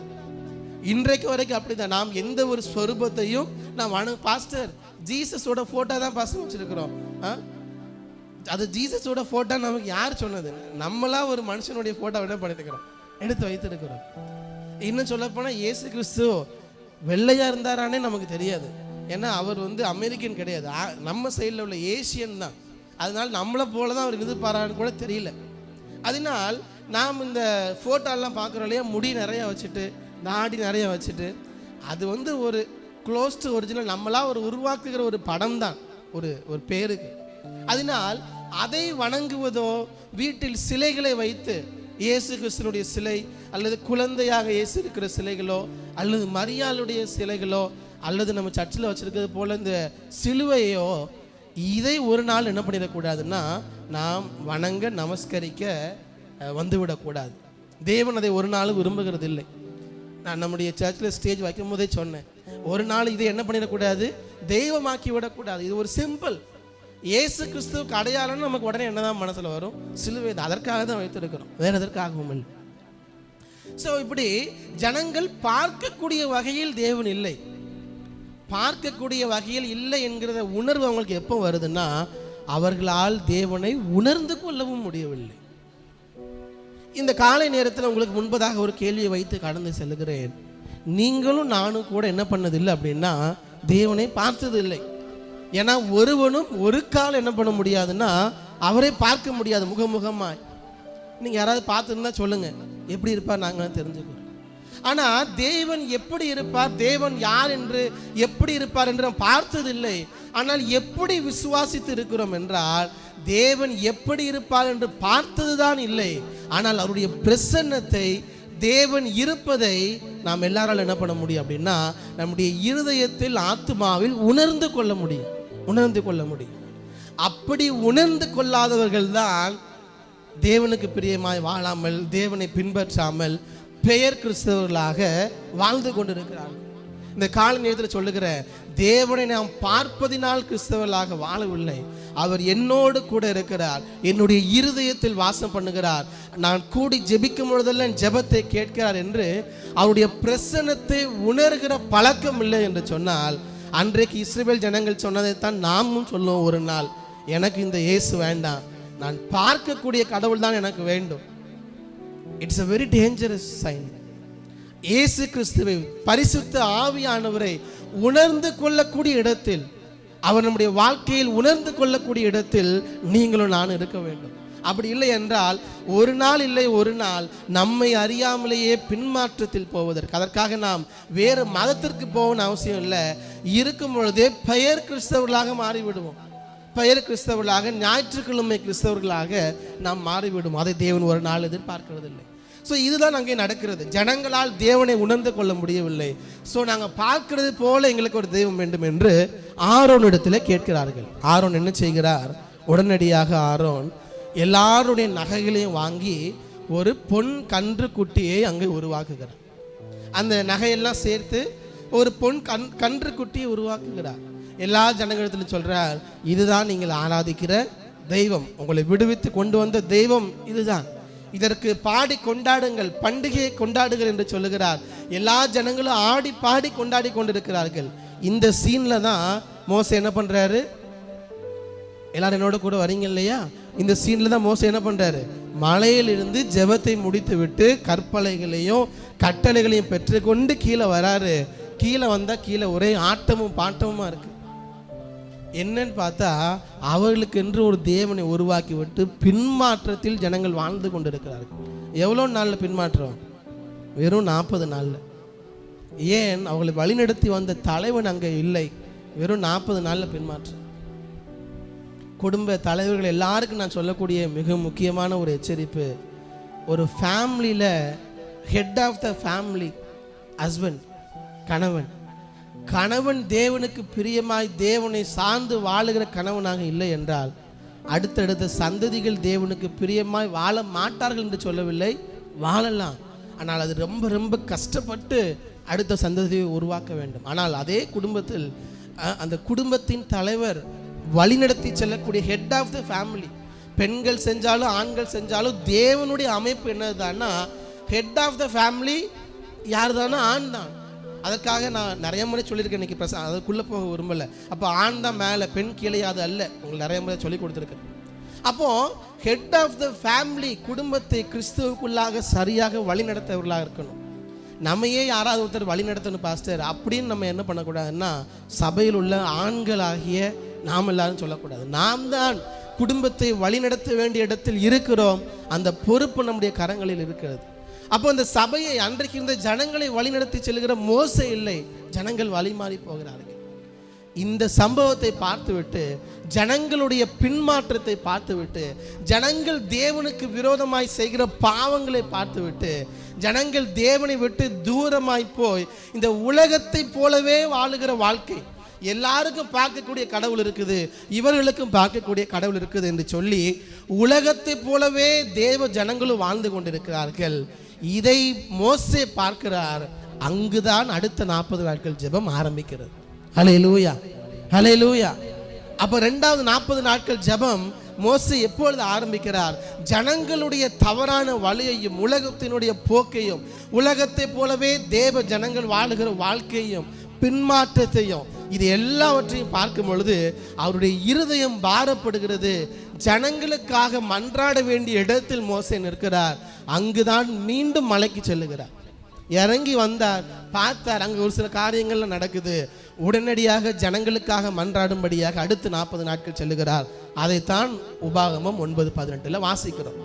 அதுதான் சொல்லுகிறார், நான் கர்த்தருக்கு முன்பாக முன்பு போல இரவும் பகலும் 40 நாள் விழுந்து கிடந்தேன். நான் அப்பம் புசிக்கவும் இல்லை, தண்ணீர் குடிக்கவும் இல்லை. 19 சொல்லப்பட்டிருக்கிறது, கர்த்தர் உங்களை அழிக்கும்படி உங்கள் மேல் கொண்டிருந்த கோபத்திற்கும் உக்கிரத்திற்கும் பயந்திருந்தேன். கர்த்தர் அந்த முறையும் என் மன்றாட்டை கேட்டார். இன்டர்செஷன்னா என்னது? வேற ஒன்றும் கிடையாது, நம்முடைய மன்றாட்டு. மன்றாட்டு, மன்றாட்டின் ஜெபம், the heart of intercession. அந்த மன்றாடி மோசே என்ன பண்ணுகிறார்? அடுத்த 40 நாட்கள் தேவ சமூகத்தில் ஜெபிக்கிறார். நன்றாக கவனியுங்கள் பாஸ்டர், நானும் தினந்தோறும் மன்றாடி ஜெபிக்கிறேன்னா இந்த மன்றாட்டின் ஜெபம்னா என்னங்கிறத முதலாவது புரிந்து கொள்ள வேண்டும். இந்த வேண்டுதல், ஆண்டவரே எனக்கு உதவி செய்யுங்க, என் குடும்பத்தை ஆசீர்வதிங்க, எனக்கு வீட்டை தாங்க, என் பிள்ளைகளை ஆசீர்வதிங்க, என் பிள்ளைங்க நல்லா படிக்கணும், என் பிள்ளைங்க பெரிய வேலைக்கு போகணும், இப்படி என்னுடைய சபையை ஆசீர்வதிங்க, என் சபைக்கு நிறைய பேர் வரணும், எங்கள் குடும்பத்தை ஆசீர்வதிங்க, கார் வாங்கணும். இது மன்றாட்டின் ஜெபம் கிடையாது. நம்ம எல்லாம் நல்லா புரிஞ்சுக்கணும், இது மன்றாட்டின் ஜெபம் கிடையாது. நேற்று என்னுடைய வாட்ஸ்அப்பில் ஒரு ஸ்டேட்டஸ் போட்டிருந்தேன், எத்தனை பேர் பார்த்தீங்கன்னு தெரில. சில நேரங்களில் நம்ம ஒரு வித்தியாசமான திருத்துவத்தை ஆராதிக்கிறோமா. நாம் ஆராதிக்க வேண்டிய திருத்துவம் யார்? பிதா, குமாரன், பரிசுத்த ஆவியானவர். ஆனால் பல நேரங்களில் நாம் மாறி ஆராதிக்கிறோம். யார் தெரியுமா? ஐ, மீ, மை செல்ஃப். மூணுமே யார் தான்? நான் தான். நான், எனக்கு, என்னுடையது. நிறைய நேரங்களில் நம்முடைய ஜெபத்தின் எல்லாமே எதுதான் இருக்குன்னா, நான், என்னுடைய குடும்பம், என் வீடு, என் பிள்ளைகள், எனக்கு, இப்படி எல்லா ஜெபமும் எனக்குன்னு இருந்தால் அதுக்கு பேர் என்ன கிடையாது அப்படின்னா மன்றாட்டின் ஜெபம் அல்ல. பாஸ்டர், எனக்கு தெரிஞ்ச ஒரே ஜெபம் அதுதான்னா, அதைத்தான் இந்த காலை நேரத்தில் நாம் கற்றுக்கொள்ள தேவன் நமக்கு கிருபை தருவார். அப்போ மன்றாட்டின் ஜெபம்னா என்ன என்பதை முதலாவது புரிந்து கொள்ள வேண்டும். அதனுடைய தேவை என்ன என்பதையும் புரிந்து கொள்ள வேண்டும். நன்றாக என்னோடு கூட கவனிங்கள், ரொம்ப முக்கியமான ஒரு காரியம். இந்த இஸ்ரவேல் ஜனங்களுடைய வாழ்க்கையை வைத்தே உங்களுக்கு அதை விளக்கி காட்ட விரும்புகிறேன். ஜனங்கள் பாவம் செய்திருக்கிறார்கள், ஜனங்கள் பாவத்தில் வாழ்ந்து கொண்டிருக்கிறார்கள். பாவத்தின் சம்பளம் என்னது? மரணம். பாவத்திற்கான விளைவுகளை யார் பெற்றுக்கொள்ளணும்? அந்த ஜனங்கள் பெற்றுக்கொண்டே ஆகணும். இன்றைக்கு வாழ்ந்து கொண்டிருக்கிற நமக்கு நம்முடைய பாவத்தின் விளைவுகளை நாம் எடுத்துக்கொள்ள வேண்டும். அது பாவத்தினுடைய விளைவு, தண்டனை அல்ல, விளைவு, பாவத்தினுடைய விளைவு. அப்போ ஜனங்கள் பாவம் செய்யும் பொழுது என்ன நடக்கும்? நம்முடைய தேவன் நீதி உள்ளவர். செய்த பாவத்திற்கு ஆண்டவர் என்ன பண்ணணும் அப்படின்னா ஜட்ஜ்மெண்ட் கொடுக்கணும், ஜஸ்டிஸ் கொடுக்கணும். அதற்கான நியாயத்தை, தண்டனையை தேவன் அவர்களுக்கு கொடுக்கணும். இதை தேவனை நினைச்சால் என்ன பண்ண முடியாது அப்படின்னா மாற்ற முடியாது. ஏன்னா நம்முடைய தேவன் உண்மை உள்ளவர், நீதி உள்ளவர். பாவத்தை அவர் சகித்து கொண்டு, பரவாயில்ல, பாவத்தோடு அட்ஜஸ்ட் பண்ணிக்கிறேன்ப்பா, என் கூட இருப்பா, நீ என் கூட இருந்தால் போதும், பாவம் இருந்தாலும் பரவாயில்ல, ஒரு நாள் ஆண்டவர் சொல்லவே மாட்டார். நீங்கள் யாராவது தப்பாக நினச்சிருந்தீங்கன்னா, ஆண்டவர் ரொம்ப அன்புள்ளவர், நான் பாவம் பண்ணாலும் ஆண்டவர் கூடவே இருந்துக்கலாம். முடியாதுங்க, முடியவே முடியாது, முடியவே முடியாது. அப்படி நம்ம காம்ப்ரமைஸ் பண்ணிக்கலாமே ஒழிய ஆண்டவர் அப்படி இருக்க மாட்டார். அப்போ பாவம் செய்யும் பொழுது அதற்கான தண்டனையை கொடுத்தே ஆக வேண்டும். ஆனால் தேவன் அந்த தண்டனையை கொடுக்காமல் நிறுத்துவதற்கு ஒன்னே ஒன்று தான் முடியும். என்ன அப்படின்னா தேவன் மட்டும் அந்த தண்டனை நிறுத்த முடியாது. தேவன் அந்த தண்டனையை பாவம் செய்தவர்களுக்கு கொடுக்காம இருப்பதற்கு தேவனிடத்தில் ஒருவர் என்ன பண்ணணும் அப்படின்னா மன்றாட வேண்டும். தேவனிடத்தில் ஒருவர் வேண்டுதல் செய்ய வேண்டும். என்ன வேண்டுதல் செய்யணும்? ஆண்டவரே, நாங்கள் பாவம் செய்திருக்கிறோம், எங்க ஜனங்கள் பாவத்தில் இருக்கிறார்கள், அவங்களை என்ன பண்ணிடாதீங்க, அழித்து போடாதீரும். யாத்திராகம் 31 வாசிக்கும் பொழுது மோசே அந்த ஜெபத்தை தான் செய்கிறார். ஆண்டவரே, நீர் நடத்தி வந்த உம்முடைய ஜனங்கள், அவங்களை என்ன பண்ணாதீங்க, அழிச்சு போட்டாதீங்க. அவங்களை அழிச்சு போட்டீங்கன்னா அதுக்கு முன்னாடி அவர்களுக்கு பதிலாக என் பெயரை என்ன பண்ணும், ஜீவ புஸ்தகத்திலிருந்து கிறுக்கி போடும். அதுதான் மன்றாட்டின் ஜெபம். யாருக்காக மோசே ஜெபிக்கிறார்? அவருக்காகவா, அவர் பிள்ளைகளுக்காகவா, அவர் மனைவிக்காகவா, குடும்பத்திற்காகவா? இல்லை, ஜனங்களுக்காக. இந்த ஜனங்கள் யார்? மோசேக்கு விரோதமாகவே முறுமுறுக்கிற ஜனங்கள். அந்த ஜனங்களுக்காக, அந்த எல்லா ஜனங்களுக்காக மோசே என்ன பண்ணுகிறார்? அங்கே மன்றாட்டி ஜெபிக்கிறார். தேவன் கொடுக்க வேண்டிய நியாய தீர்ப்புக்கு பதிலாக மோசேயினுடைய மன்றாட்டின் ஜெபம் என்ன பண்ணுதுன்னா, தண்டனைக்கு பதிலாக அங்கே அவர்களுக்கு கிருபையை தேவன் தருகிறார். அல்லேலூயா. எத்தனை பேர் நான் சொல்றது புரிகிறது? அப்போ தேவன் அங்க நியாய தீர்ப்பை கொடுக்கிறதுக்கு பதிலாக கிருபையை கொடுக்கிறார். என்ன செய்கிறாரு? அவங்க தப்பு பண்ணாங்க தான், ஓகே பரவாயில்ல, அவர்களை மன்னித்து அங்க ஒரு மனம் திரும்புதலை தேவன் தரணும்னா அதுக்கு மன்றாடக்கூடிய ஒரு நபர் தேவனுக்கு தேவை. தேவ சமூகத்தில் மன்றாடக்கூடிய ஒருவர் தேவை. மன்றாடுவதற்கு தேவ சமூகத்தில் ஜெபிப்பதற்கு ஆட்கள் இல்லாமல் தான் தேவன் நிறைய இடங்கள்ல என்ன செய்வதென்று வெயிட் பண்ணிட்டு இருக்கிறார். தேவன் ஏன் இன்னும் இந்த காரியங்களை கிரியை செய்யலை? ஏன் மாற்றம் இல்லை? நம்முடைய தேசத்தில் மாற்றம் இல்லை, நம்முடைய பட்டணத்தில், நம்முடைய இருக்கிற இடங்களில் இங்கே எல்லாம் நிறைய காரியங்கள் ஏன் மாறவில்லைன்னா ஆண்டவருக்கு மாற்றுறதுக்கு ஆசை தான். ஆனால் ஆண்டவரிடத்தில் மோசே ஒரு மனிதன் ஜனங்களுக்காக நின்றது போல 40 நாட்கள் புசியாமலும் குடியாமலும் எதுக்காக நின்னா? அவனுக்காக அல்ல, ஜனங்களுக்காக தேவ சமூகத்தில் நின்னான். அப்படி தேவ சமூகத்தில் ஜனங்களுக்காக நிற்கிற ஒருவர் இருந்தால் யோசிச்சு பாருங்க, 20 லட்சத்துக்கு அதிகமான இஸ்ரவேல் ஜனங்கள், ஒருத்தன் தான் தேவ சமூகத்தில் மன்றாடினான், ஒரு மோசே தான் மன்றாடினான். பாஸ்டர், அவர் மோசே அதனால ஆண்டவர் கேட்டார்? இல்லை இல்லை இல்லை, அப்படி சொல்லவே கூடாது. யாரா இருந்தாலும் சரி, தேவ சமூகத்தில் உண்மையான பாரத்தோடு மன்றாடும் பொழுது ஒரு மனிதனுடைய ஜெபமாக இருக்கலாம், ஆனால் தேவன் அதன் மூலமாக செய்கிற காரியம் பயங்கரமாக இருக்கும். அதன் மூலமாக தேவன் செய்கிற காரியம் பயங்கரமாக இருக்கு. எசேக்கியேல்ல கூட நம்ம அந்த வசனத்தை வாசிக்கிறோம், ஏசாயாலே அந்த வசனத்தை வாசிக்கிறோம், எசேக்கியேல்ல அந்த வசனத்தை வாசிக்க முடியும். எசேக்கியேல் 22:30 வாசிங்க யாராவது ஒருவர். எசேக்கியேல், நான் தேசத்தை அழிக்காதபடிக்கும் திறப்பிலே நிற்கவும் சுவரை அடைக்கவும் தக்கதாக ஒரு மனுஷனை தேடினேன், ஒருவனையும் காண. நம்ம எல்லாருக்கும் தெரிஞ்ச வசனம் தான், ஆனால் இந்த மன்றாட்டின் ஜெபத்தின் அடிப்படையில் இந்த வசனத்தை பாருங்க. நான் தேசத்தை அழிக்காதபடிக்கு. ஏன் ஆண்டவர் அழிக்கிறார்? ஜனங்களுடைய பாவம், அதற்கான நியாய தீர்ப்பு தேவன் அவர்களை அழித்தாக வேண்டும். பாவத்தினுடைய சம்பளமாகிய மரணத்தை கொடுத்தாக வேண்டும். ஆண்டவர் சொல்றாரு, நான் நியாய தீர்ப்பு கொடுக்கணும், அவர்களை அழிக்கணும். ஆனால் அழிக்காம இருக்கிறதுக்கு ஒன்னே ஒன்று தான் முடியும். என்னது? பணம் அல்ல, பொருள் அல்ல. அதை அழிக்காமல் இருப்பதற்கு ஒன்னே ஒன்று தான் தேவை. நான் தேசத்தை அழிக்காதபடிக்கு திறப்பிலே நிற்கிற ஒருவன் வேண்டும். திறப்பிலே நிற்கிற ஒருவன். மோசே ஜனங்களுக்காக, இஸ்ரவேல் ஜனங்களுக்காக திறப்பிலே நின்றான். அதே போல நான் தேசத்தை அழிக்காதபடிக்கு, நான் தேசத்தை நியாயம் தீர்க்க கூடாதுன்னா திறப்பிலே நிற்கக்கூடிய ஒருவன் தேவை. திறப்பிலே நிற்கிற ஒருவனை, சுவரை அடைக்கத்தக்க ஒரு மனுஷனை தேடினேன், ஒருவனையும் காணேன். அன்றைக்கு மட்டுமல்ல, இன்றைக்கும் தேவனுடைய இருதயம் அதுதான். திறப்பிலே நின்று ஜனங்களுக்காக தேவ சமூகத்தில் கதறக்கூடிய, பாரத்தோடு ஜெபிக்கக்கூடிய ஒருவனை இந்த சூரப்பேட்டு சபையில் தேடுகிறேன், ஒருவரையும் காணேன். நம்முடைய சபையை பார்த்து ஆண்டவர் சொல்லக்கூடாது. அல்லேலூயா. எத்தனை பேர் சொல்கிறீங்க, ஆண்டவரே அந்த ஒருவனாக நான் நிற்பேன்? எத்தனை பேர் சொல்கிறீங்க? கரங்களை உயர்த்தி ஒரு அலையிலையா சொல்லுவோமா? மற்றவங்களாம் அப்போ நிற்க மாட்டீங்க சொல்கிறீங்களா? திறப்பில் நிற்கக்கூடிய ஒருவனை தேடினேன். நான் இந்த பகுதியை அழிக்காதபடிக்கு, இந்த பகுதியில் என்னுடைய நியாய தீர்ப்பை தராதபடிக்கு, இந்த பட்டணத்திற்கு அழிக்காதபடிக்கு, இந்த தமிழ்நாட்டு, இந்த இந்திய தேசத்திற்கு நான் தேசத்திற்கு நியாய தீர்ப்பை தராதபடிக்கு திறப்பிலே நிற்கக்கூடிய ஒருவன் தேவை. ஏன்னா ஆண்டவர் எப்பொழுதுமே தனியாக செயல்படுகிறவர் அல்ல. அவர் செயல்படுவதற்கு ஒரு மனிதன் மூலமாக அவர் செயல்படுவார். ஒரு மனிதன் மூலமாக தான், திறப்பிலே நிற்கக்கூடிய ஒருவன் மூலமாக தான்.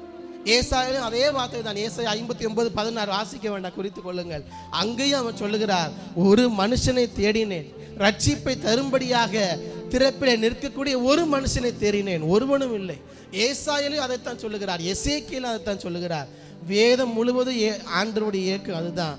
திறப்பிலே நிற்கிறதற்கு ஆள் இல்லை, ஜனங்களுக்காக தேவ சமூகத்தில் நிற்பதற்கு. இன்னைக்கு நம்முடைய கிறிஸ்தவ வாழ்க்கை எப்படி மாறிவிட்டது என்றால், எதற்காக சபைக்கு வருகிறோம்? எனக்காக, என் குடும்பம் ஆசீர்வதிக்கப்படுவதற்காக சபைக்கு வருகிறோம். ஒருவேளை நீங்க ஆரம்பத்தில் வரும்பொழுது அப்படி இருந்திருக்கலாம். ஆனால் கிறிஸ்தவத்தை புரிந்து கொள்ள தேவனுடைய இருதயத்தை புரிந்து கொள்ள நாம் வளரவில்லை என்று சொன்னால் அது குழந்தை கிறிஸ்தவ வாழ்க்கையாகத்தான் இருக்கும். குழந்தையாக ஒரு கிறிஸ்தவர்களாக, ஆண்டவரே ஆசீர்வதியும், குடும்பத்தை ஆசீர்வதியும், பிள்ளைகளை ஆசீர்வதியும், குடும்பத்தை பாரு, எனக்கு சுகத்தை தாரு. குடும்பத்தின் ஜெபத்தை தவிர நம்ம இருதயத்தில் வேற எதுவும் வரலன்னா இன்னும் நம்ம குழந்தைகளாக இருக்கிறோம். பரவாயில்ல, ரட்சிக்கப்பட்டு சபைக்கு வந்து ஒரு வருஷம் அப்படி இருக்கலாம்.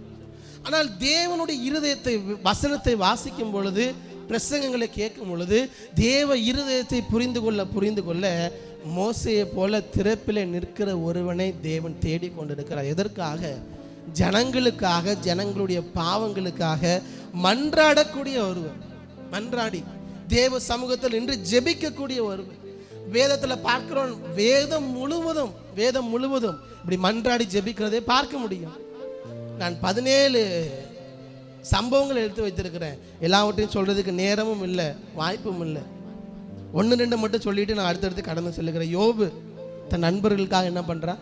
மன்றாடுகிறான். ஆபிரகாம் சோதமுக்காக மன்றாடுகிறார், அபிமெலேக்குக்காக மன்றாடுகிறார். மோசே பார்வோனுக்காக தேவ சமூகத்தில் மன்றாடுகிறார், இஸ்ரவேல் ஜனங்களுக்காக மன்றாடுகிறார்.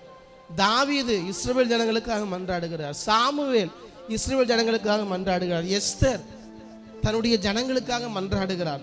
நெகேமியா தன்னுடைய ஜனங்களுக்காக மன்றாடுகிறான். தானியேல் தன் ஜனங்களுக்காக மன்றாடுகிறான்.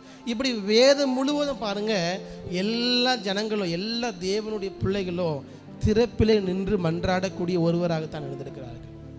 அவங்க மூலமா ஆண்டவர் அதை செய்தார், அற்புதங்களை செய்தார்.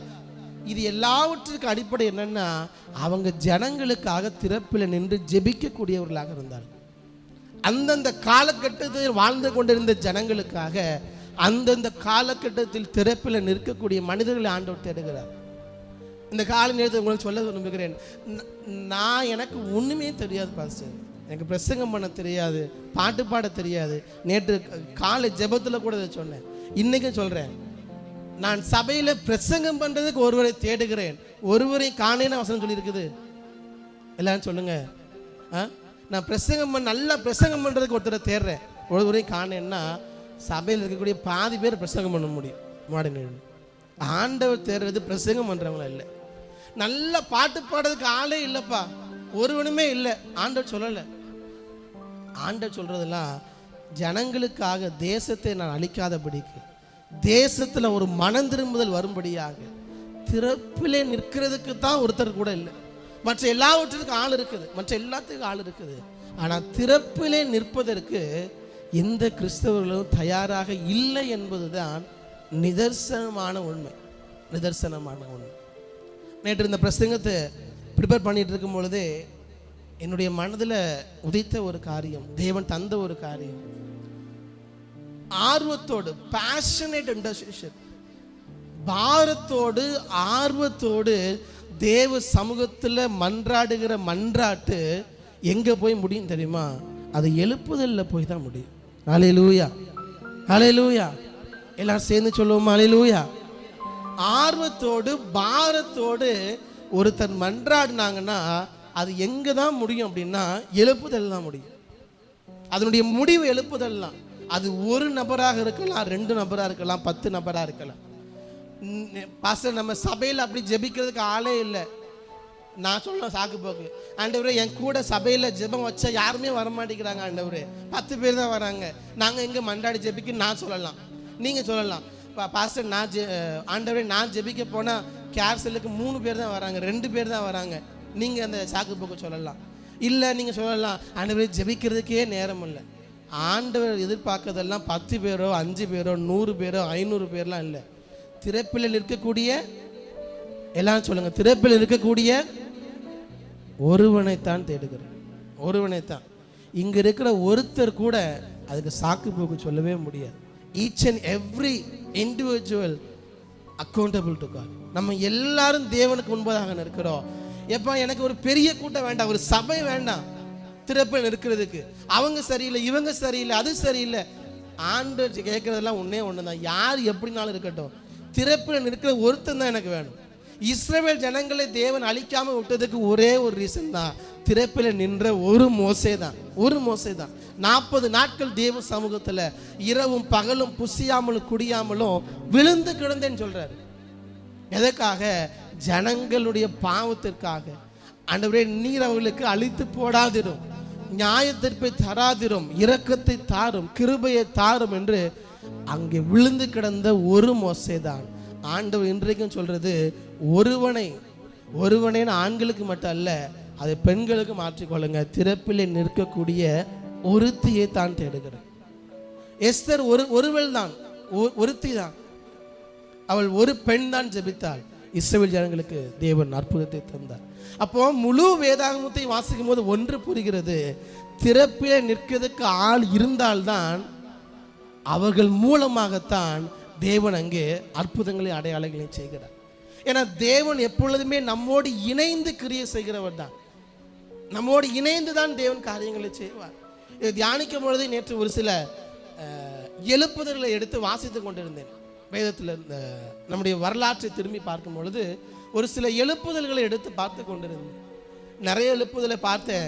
எனக்கு ரொம்ப இருதயத்தை தொட்ட 2 எழுப்புதலை உங்களிடத்தில் சற்று சுட்டி காட்டி நான் ஜெபித்து முடிக்க விரும்புகிறேன். முதலாவது, இவான் ராபர்ட்ஸ் என்கிற தேவ மனிதன், ஆல்ரெடி சொல்லியிருக்கிறேன் நான். அந்த எழுப்புதல் மிகப்பெரிய எழுப்புதல், வேல்ஸ் ரிவைவல் என்று சொல்லுவாங்க. மிகப்பெரிய எழுப்புதல் அமெரிக்க ஐக்கிய தேசத்தில் 1900 அந்த காலகட்டத்தில் வந்து எழுப்புதல். ஆனால் நம்ம எல்லாருக்கும் தெரியாத பின்புல கதை இருக்கிறது. எழுப்புதல் மட்டும்தான் நம்ம எல்லாருக்கும் தெரியும்.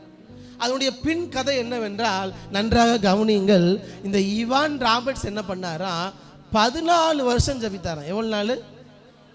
1 நாள் 2 நாள் இல்லை, 40 நாள் இல்லை, 14 வருடம் ஜபித்தாராம்.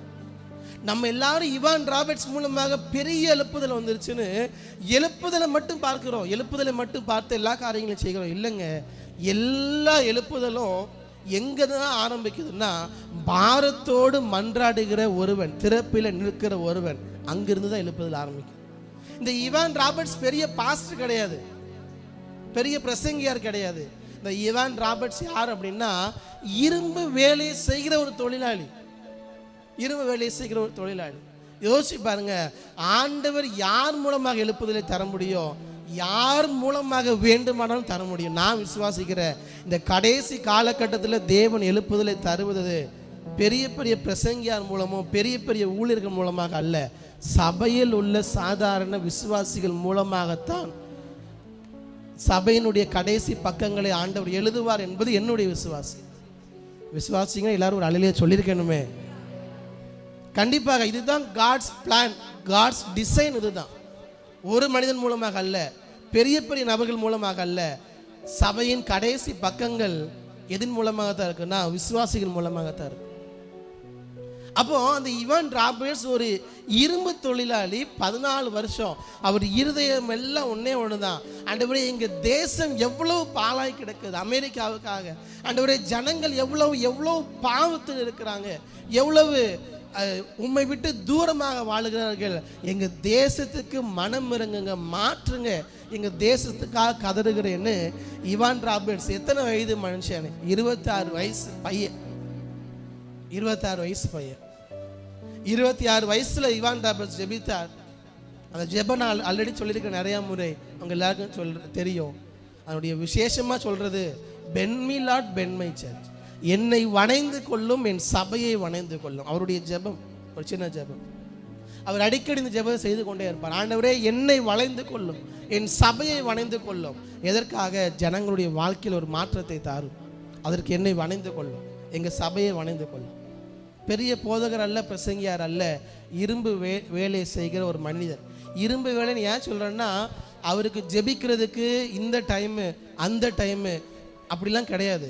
இரும்பு வேலை செய்கிறவனா எவ்வளோ கஷ்டமாக இருக்குன்னு உங்களுக்கு தெரியும். காலையில் போடும், ஃபுல் டே வேலை இருக்கும், எவ்வளோ டயர்டு இருக்கும்.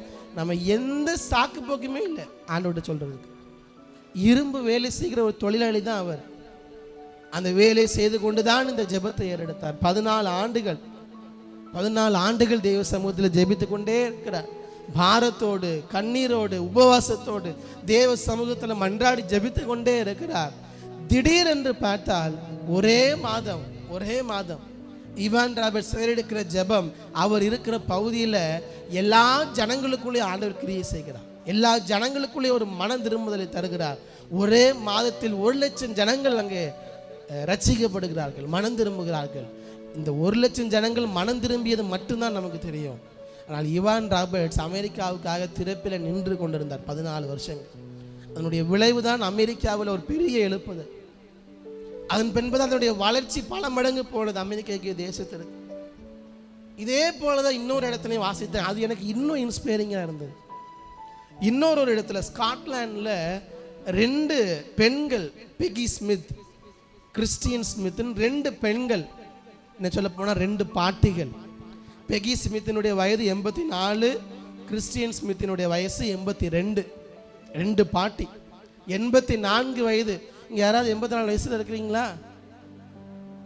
என்ன சொல்லுங்க, இருக்கீங்களா? இல்லை, நம்ம யாருமே 84 வயசில் இல்லை. பெகி ஸ்மித்தினுடைய வயது 84, கிறிஸ்டியன் ஸ்மித்தினுடைய வயசு 82. யோசிச்சு பாருங்க, அவங்களால 1 மணி நேரம் இருக்க முடியுமானே தெரில. நம்ம காலகட்டத்தில் இருப்போமானே தெரில உயிரோடு, அது வேற. ஆனால் அவங்க 2 பேருக்கும் உட்கார்ந்து 1 மணி நேரம் ஜெபிக்க முடியுமானே தெரில.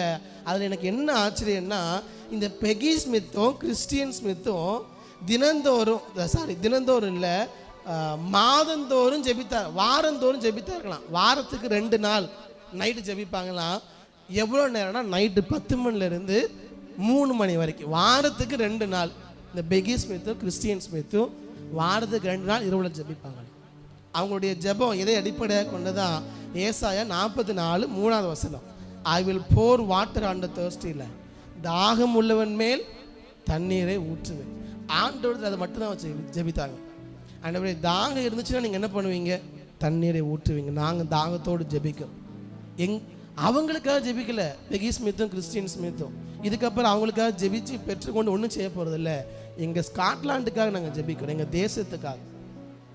எங்கள் தேசத்தில் நாங்கள் தாகத்தோடு ஜெபிக்கிறோம், உம்முடைய ஆவியானவரை ஊற்றும் என்று ஜெபித்தார்கள்.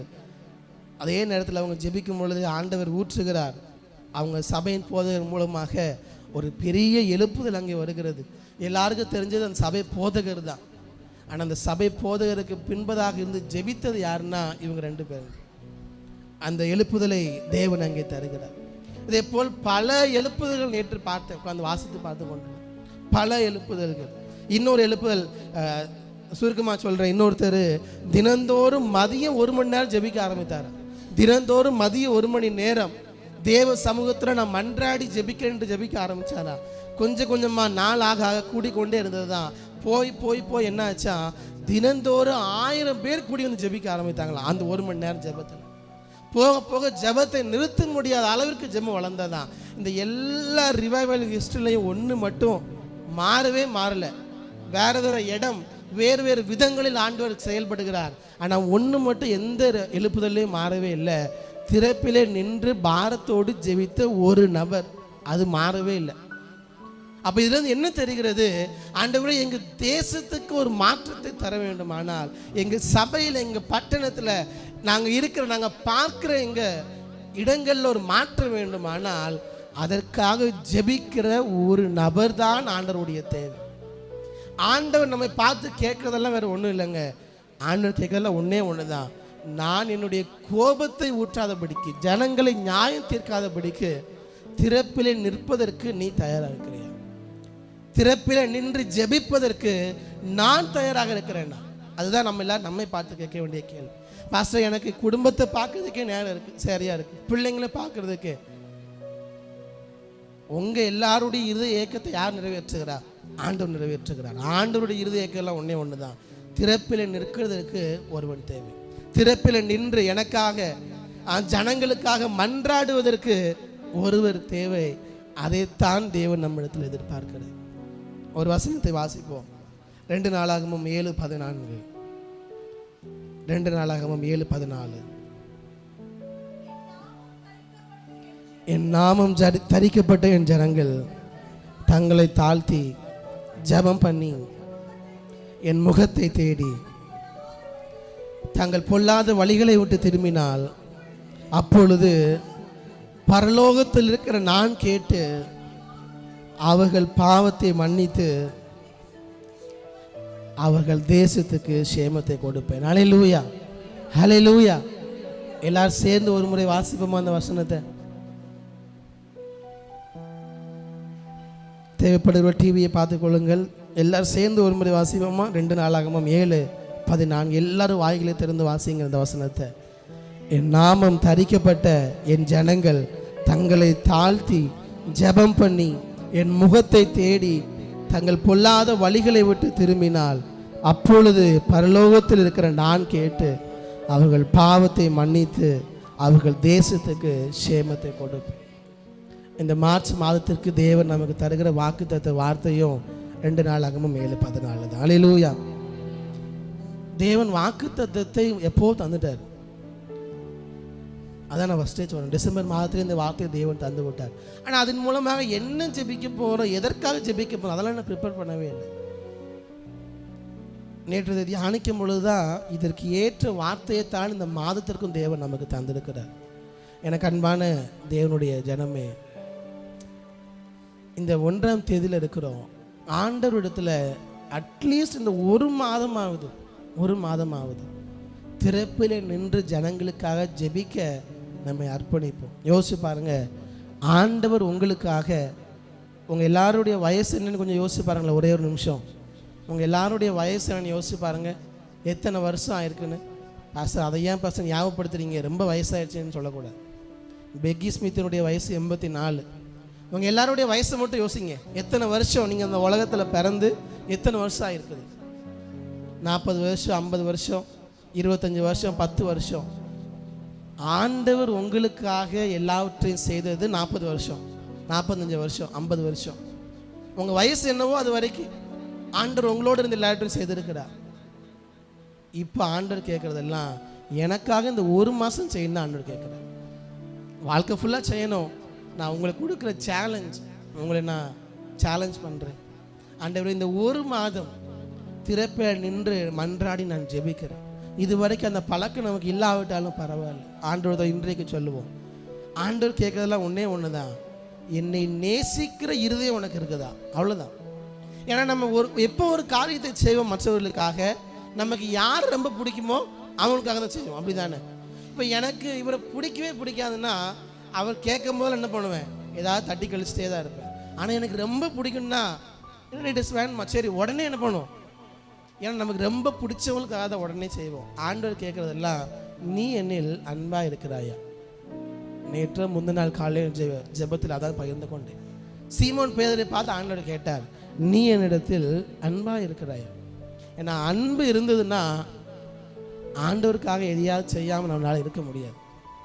எந்த சாக்கு போக்கு இல்லை. ஆண்டவர் எதிர்பார்க்கல ஒன்று தான், பாரத்தோடு, ஆர்வத்தோடு, வாஞ்சையோடு திறப்பிலே நின்று ஜனங்களுக்காக மன்றாடக்கூடிய ஒரு மோசே, திறப்பில் நின்று மன்றாடக்கூடிய ஒரு எஸ்தர். ஆண்டவருடைய ஏக்கமல்ல அதுதான். ஆண்டவரத்தில் சொல்லுவோம், ஆண்டவரே இந்த மாதம் முழுவதும் எங்களை தாழ்த்தி ஜெபம் பண்ணி உங்களுடைய முகத்தை தேடி ஆண்டவரே எங்களுடைய பொல்லாத வழிகளை விட்டு திரும்பும் பொழுது நீர் எங்களுடைய பாவங்களை மன்னித்து எங்கள் தேசத்துக்கு சேமத்தை கொடுக்கிறேன். அப்படி திறப்பில் நின்று ஜெபிக்கக்கூடிய இருதயத்தை எங்களுக்கு தாங்க. ஆத்ம பாரத்தை எங்கள் இருதயத்தில் தாங்க. அழிந்து போகிற ஜனங்களுக்காக திறப்பில் நின்று மன்றாடக்கூடிய இருதயத்தை இந்த மார்ச் மாதத்தை எங்களுக்கு தாங்க. ஜனங்களுடைய ஆவிக்குரிய நிலையை பார்க்கக்கூடிய கண்களை எங்களுக்கு தாங்க. ஜனங்களுடைய நிலை எப்படி இருக்கிறது, அவங்களுடைய இன்னைக்கு சபைக்காகவே நாம் ஜெபிக்க வேண்டியிருக்குது. சபையில் உள்ள ஒவ்வொருடைய ஆவிக்குரிய நிலைமை எப்படி இருக்கிறது, அதற்காக நாம் திறப்பில் நின்று ஜெபிக்கணும். சபைக்காக நான் ஜெபித்து கொண்டிருக்கிறேன், நீங்க எல்லாரும் அதற்காக ஜெபிங்க. ஆண்டவரே, எங்க சபைக்காக திறப்பில் இருக்கிறோம். ஒவ்வொருவருடைய ஆவிக்குரிய வாழ்க்கையின் நிலைமை எப்படி இருக்குது, திறப்பில் நின்று அவளுக்காக ஜெபிக்கணும். அதை பார்க்கக்கூடிய கண்களை எங்களுக்கு தாங்க. எங்களுடைய இருதயம் உடைக்கப்படட்டும். ஆண்டவர்கிட்ட கேளுங்க. மோசேயினுடைய இருதயம் எந்த அளவுக்கு உடைந்ததுன்னா, ஜனங்களுக்காக என்னை கூட தர்றதுக்கு நான் தயாராக இருக்கிறேன். ஆண்டவரே, என் பேரை கூட ஜீவ புஸ்தகத்திலிருந்து எடுத்து போடுங்க. ஆனால் ஜனங்களுக்கு என்ன பண்ணுங்க, நீங்கள் மனம் இறங்குங்க, ஜனங்களை மன்னிங்க, ஜனங்களை நியாயம் தீர்க்காதீங்க. அந்த ஜெபம்தான் எழுப்புதலுக்கு விதைக்கக்கூடிய விதைகள். அதுதான் விதைக்கக்கூடிய விதைகள். ஆண்டவரத்தில் கேட்போம், என்னை அப்படி மன்றாட்டு ஜெப வீரனாக, என்னை அப்படி மன்றாடி ஜெபிக்கிற ஜெப வீராங்கனைகளாக ஆண்டவரே எங்களை மாற்றுங்க. அப்போ இந்த நாட்கள் எங்களை மாற்றுங்க. இந்த மார்ச் 1ஆம் தேதி எல்லா மாதமும் எங்களுக்காக தான் ஜெபிக்கிறோம். இந்த ஒரு மாதம் எங்களுக்காக அல்ல, உமக்காக நாங்கள் ஜெபிக்கிறோம், உங்களுக்காக ஜெபிக்கிறோம். ஆண்டவருக்காகனா ஆண்டவருக்காக அல்ல, நம்மை சுற்றி இருக்கக்கூடிய ஜனங்களுக்காக, நம்மை சுற்றி இருக்கக்கூடிய ஜனங்களுக்காக மன்றாடி ஜெபிக்கக்கூடிய இருதயத்தை தேவன் நம்முடைய இருதயத்தில் தரட்டும். நம்ம எல்லாரும் தேவ சமூகத்தை நம்மை அர்ப்பணித்தவர்களாக இருக்கிறவங்களை எளிமை நின்று ஜெபித்து முடிக்க போகிறோம். எல்லாரும் இருக்கிறவங்களை எளிமை இருப்போம். சிறு பிள்ளைகளிலிருந்து பெரியவர்கள் வரை ஆண்டவர் பார்த்து ஒன்று தான் சொல்ல போகிறோம். ஆண்டவரே, திறப்பில் நின்று ஜெபிக்கக்கூடிய இருதயத்தை எங்களுக்கு தாங்க. ஆண்டவரே, அப்போ அன்றைக்கு ஒரு மோசே ஜனங்களுக்காக ஜெபித்தான். நீர் அங்கே பெரிய காரியங்களை செய்தீரப்பா. எங்களுடைய வாழ்க்கையில் திறப்பில் நின்று ஜெபிக்கக்கூடிய இருதயத்தை எங்களுக்கு தாங்க. ஆண்டவரே, திறப்பில் நின்று ஜெபிப்பதற்கு எங்களுக்கு நீர் உதவி செய்வீராக. எல்லாரும் கண்களை மூடி ஒரு நிமிஷம் ஆண்டவரத்தில் கேட்போம்மா. ஆண்டவர் நம்மை பார்த்து கேட்பதெல்லாம் ஒன்று தான், நீ உண்மையிலே என் மீது அன்பாகத்தான் இருக்கிறாயா? நீ என்னிடத்தில் அன்பாக இருந்தால் என்னுடைய இருதய ஏக்கமெல்லாம் ஒன்று தான், ஜனங்களுக்காக நீ மன்றாடி ஜெபிக்கக்கூடிய இருதயம் ஒன்று தான் ஆண்டவர் எதிர்பார்ப்பதெல்லாம். வேற எதுவும் ஆண்டவர் நம்மளை எதிர்பார்க்கிறதல்ல. ஆண்டவர் ஒரு நாள் எனக்கு பணம் இல்லை, நான் சபையை நடத்துவதற்கு பணம் இல்லைன்னு ஆண்டவர் கேட்டதே கிடையாது எங்கேயுமே. ஏன்னா வெள்ளியும் பொண்ணு அவருடையது. எனக்கு ஆட்கள் இல்லை ஆண்டவர் கேட்டதே இல்லை. ஆண்டவர் கேட்கறதெல்லாம் ஒன்று தான், திறப்பில் நிற்கிறதுக்கு தான்ப்பா ஆளே இல்லை இந்த உலகத்தில், இந்த இந்தியாவில், இந்த சென்னை பட்டணத்தில் திறப்பில் நிற்பதற்கு தான் ஆள் இல்லை. ஆண்டவர் கேட்கறதெல்லாம், நீ என்னிடத்தில் அன்பா இருக்கிறாயா? எனக்காக திறப்பில் நின்று ஜெபி. ஜனங்களுக்காக திறப்பில் நின்று ஜெபிக்கக்கூடிய இருதயத்தை தேவன் நமக்கு தரட்டும். ஆண்டவரே, அப்படிப்பட்ட இருதயத்தினால் இங்கே சபையை நிரப்புங்கப்பா. ஆண்டவரே, பாரத்தோடு எங்களை சுற்றி இருப்பவர்களுக்காக, அவங்க நல்லவங்களா இருக்கலாம், கெட்டவங்களா இருக்கலாம், நமக்கு பிடிச்சவங்களா இருக்கலாம், பிடிக்காதவங்களா இருக்கலாம், whomever it may be, ஆண்டவரே எங்கள் பகுதிக்காக, ஆண்டவரே ஜனங்களுடைய பாவங்களுக்காக மன்றாடி திறப்பில் நின்று நாங்கள் ஜெபிக்கணும். ஆண்டவரே, திறப்பின் வாசலில் நாங்கள் நிற்கிறோம். ஆண்டவரே, சுவரை அடைக்கத்தக்க ஒருவனாக என் நாமம் தரிக்கப்பட்ட என் ஜனங்கள் தங்களை தாழ்த்தி ஆண்டவரே ஜெபம் பண்ணும் பொழுது தேசத்துக்கு சேமத்தை தருவேன் என்று வாக்குத்தத்தம் தந்திருக்கிறீரப்பா. எங்க சபை ஒரு ஜெபிக்கிற சபையாக, திறப்பில் நிற்கிற சபையாக இந்த காலை நேரத்தில் அப்படிப்பட்ட கிருபைகளை எங்கள் சபைக்கு தாங்க. ஆண்டவரே, எங்கள் ஒவ்வொருவருக்கும் அப்படிப்பட்ட கிருபைகளை தருவீராக. எங்களை அப்படி நடத்த போவதற்காக நமக்கு நாங்கள் நன்றி செலுத்துகிறோம். ஆண்டவரே, நன்றி செலுத்துகிறோம் அப்பா. உண்மை நாங்கள் நன்றி செலுத்துகிறோம். எங்களுக்கு அப்படிப்பட்ட இருதயத்தினால் எங்கள் சபையை நிரப்புங்க ஆண்டவரே. அப்படிப்பட்ட இருதயத்தை எங்களுக்கு தாங்க ஆண்டவரே. பாரத்தை தாங்க. திறப்பில் நிற்கக்கூடிய கிருபைகளை எங்களுக்கு தருவீராக. நம்ம எல்லாரும் தெய்வ சமூகத்தை அர்ப்பணித்து இந்த பாரத்தோடு ஆண்டவரிடத்தில் நம்முடைய அன்பை வெளிப்படுத்தி ஆண்டவரிடத்தில் சொல்லி திருவுனத்துக்கு நேராக நம்முடைய கவனத்தை வெளிப்படுத்த போகிறோம். ஆண்டவரே, திருவுனத்துக்கு நேராக எங்களுடைய கவனத்தை திருப்ப. நான் உம்மை நேசிக்கிறேன் அப்பா. நீர் எனக்காக சிலுவையில் அடிக்கப்பட்டீர். கல்வாரி காட்சியை நான் பார்க்கும் பொழுது எப்படி ஆண்டவரே உம்மை நேசியாமல் இருக்க முடியும்? ஆண்டவரை பார்த்து சொல்லுவோம்மா, என்னை நேசிக்கின்றாயா,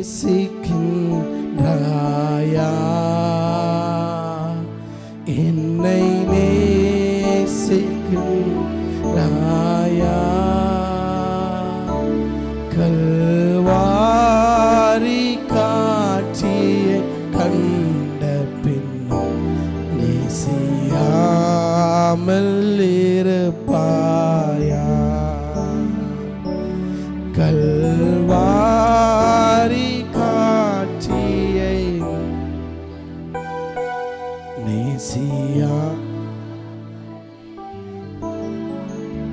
ஆண்டவரத்தில் சொல்லுவோம்மா, உண்மை நான் நேசிக்கிறேன் ஆண்டவரே, உம்மை நேசிக்கின்றேன் நான். எல்லாரும் வாய்களை திறந்து சொல்லுங்களேன், உம்மை நேசிக்கின்றேன் நான். கல்வாரி காட்சியை கண்ட பின்னும் நேசியாமல் இருப்பேனா. கல்வாரி காட்சியை நேசியாமல் இருப்பேனா.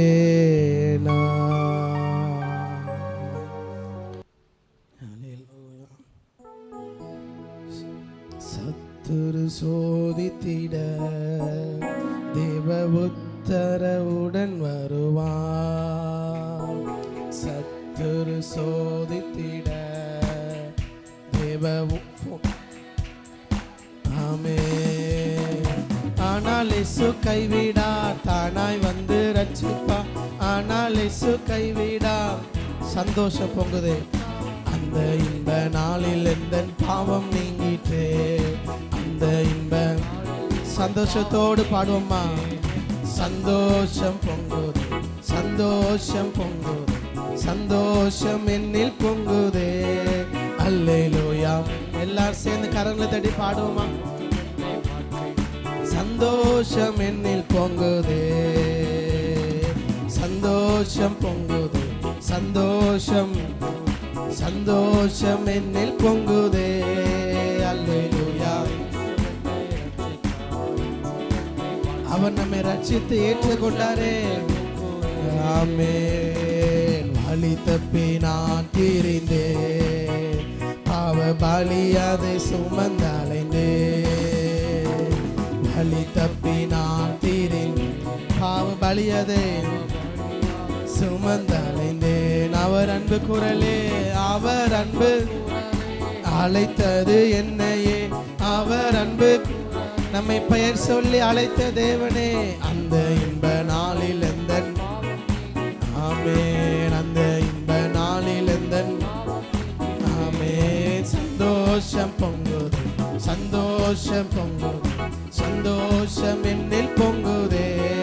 அல்லேலூயா. இயேசு என்னை ரட்சித்தார், குற்றம் என்னை மாற்றினார். சந்தோஷம் என்னில் பொங்குதே, சந்தோஷம் பொங்குதே, சந்தோஷம் பொங்குதே, சந்தோஷம் என்னில் பொங்குதே. அல்லேலூயா. இயேசு என்னை முற்றும் என்னை சந்தோஷம் என்னில் பொங்குதே. எல்லாரும் கரங்களை தட்டி ஆண்டவர் நன்றி செலுத்துவோமா. ஆண்டவரே, நீ தந்த ரட்சிப்பிற்காக, ரட்சிப்பின் சந்தோஷத்திற்காக, அந்த ரட்சிப்பின் சந்தோஷத்தினால் இந்த மாதம் முழுவதும் எங்களை நிரப்புங்கப்பா. உங்களை நிரப்புங்க, எங்க சபையை நிரப்புங்க. தேவனுடைய பிரசன்னம் இருக்கட்டும் ஆண்டவரே. எல்லாருடைய இருதயத்திலும் ஆண்டவரே உம்மை நேசிக்கிற அன்பினால், பாரத்தினால், திறப்பில் நின்று ஜெபிக்கக்கூடிய கிருபையினால் ஆண்டவரே எல்லா பிள்ளைகளையும் நிரப்புவீராக. என்னுடைய சபை திறப்பில் நின்று ஜெபிக்கிற சபையாக அப்பா இந்த மாதத்தில் எங்களை உருவாக்கும்படியாய் எங்களை அர்ப்பணிக்கிறோம், எங்களை தாழ்த்தி தருகிறோம். உம்முடைய நாமம் தரிக்கப்பட்ட நம்முடைய ஜனங்களாகிய நாங்கள் ஆண்டவரே எங்களை தாழ்த்தி ஜெபம் பண்ணக்கூடிய மாதமாக, எங்கள் தேசத்துக்கு சேமத்தை பெற்றுக்கொள்ளுகிற ஒரு மாதமாக, எங்கள் சபைக்கு சேமத்தை பெற்றுக்கொள்ளுகிற ஒரு மாதமாக இந்த மாதம் எங்கள் ஒவ்வொருவருக்கும் இருக்கட்டும். அந்த ஒவ்வொருவரையும் ஆசீர்வதிங்க. இயேசு கிறிஸ்துவின் நாமத்தில் ஜெபிக்கிறோம் ஜீவன் நல்ல பிதாவே, ஆமென். நம்ம எல்லாரும் சேர்ந்து சொல்லுவோம். என் ஆத்துமாவே பரிசுத்த நாமத்தை ஸ்தோத்திரி, என் ஆத்துமாவே கர்த்தரை ஸ்தோத்திரி, கர்த்தர் செய்த சகல உபகாரங்களையும் மறவாதே. ஆமென், ஆமென். நம்முடைய கர்த்தராகிய இயேசு கிறிஸ்துவின் கிருபையும் பிதாவாகிய தேவனுடைய அன்பும் பரிசுத்த ஆவியானவருடைய அந்யோன்யமும் ஐக்கியமும் சந்தோஷமும் சமாதானமும் நம் அனைவரோடும் சகல பரிசுத்தவான்களோடும் கூட அவருடைய வருகை நாட்பரியந்தம் என்றென்றும் இருப்பதாக. ஆமென், ஆமென்.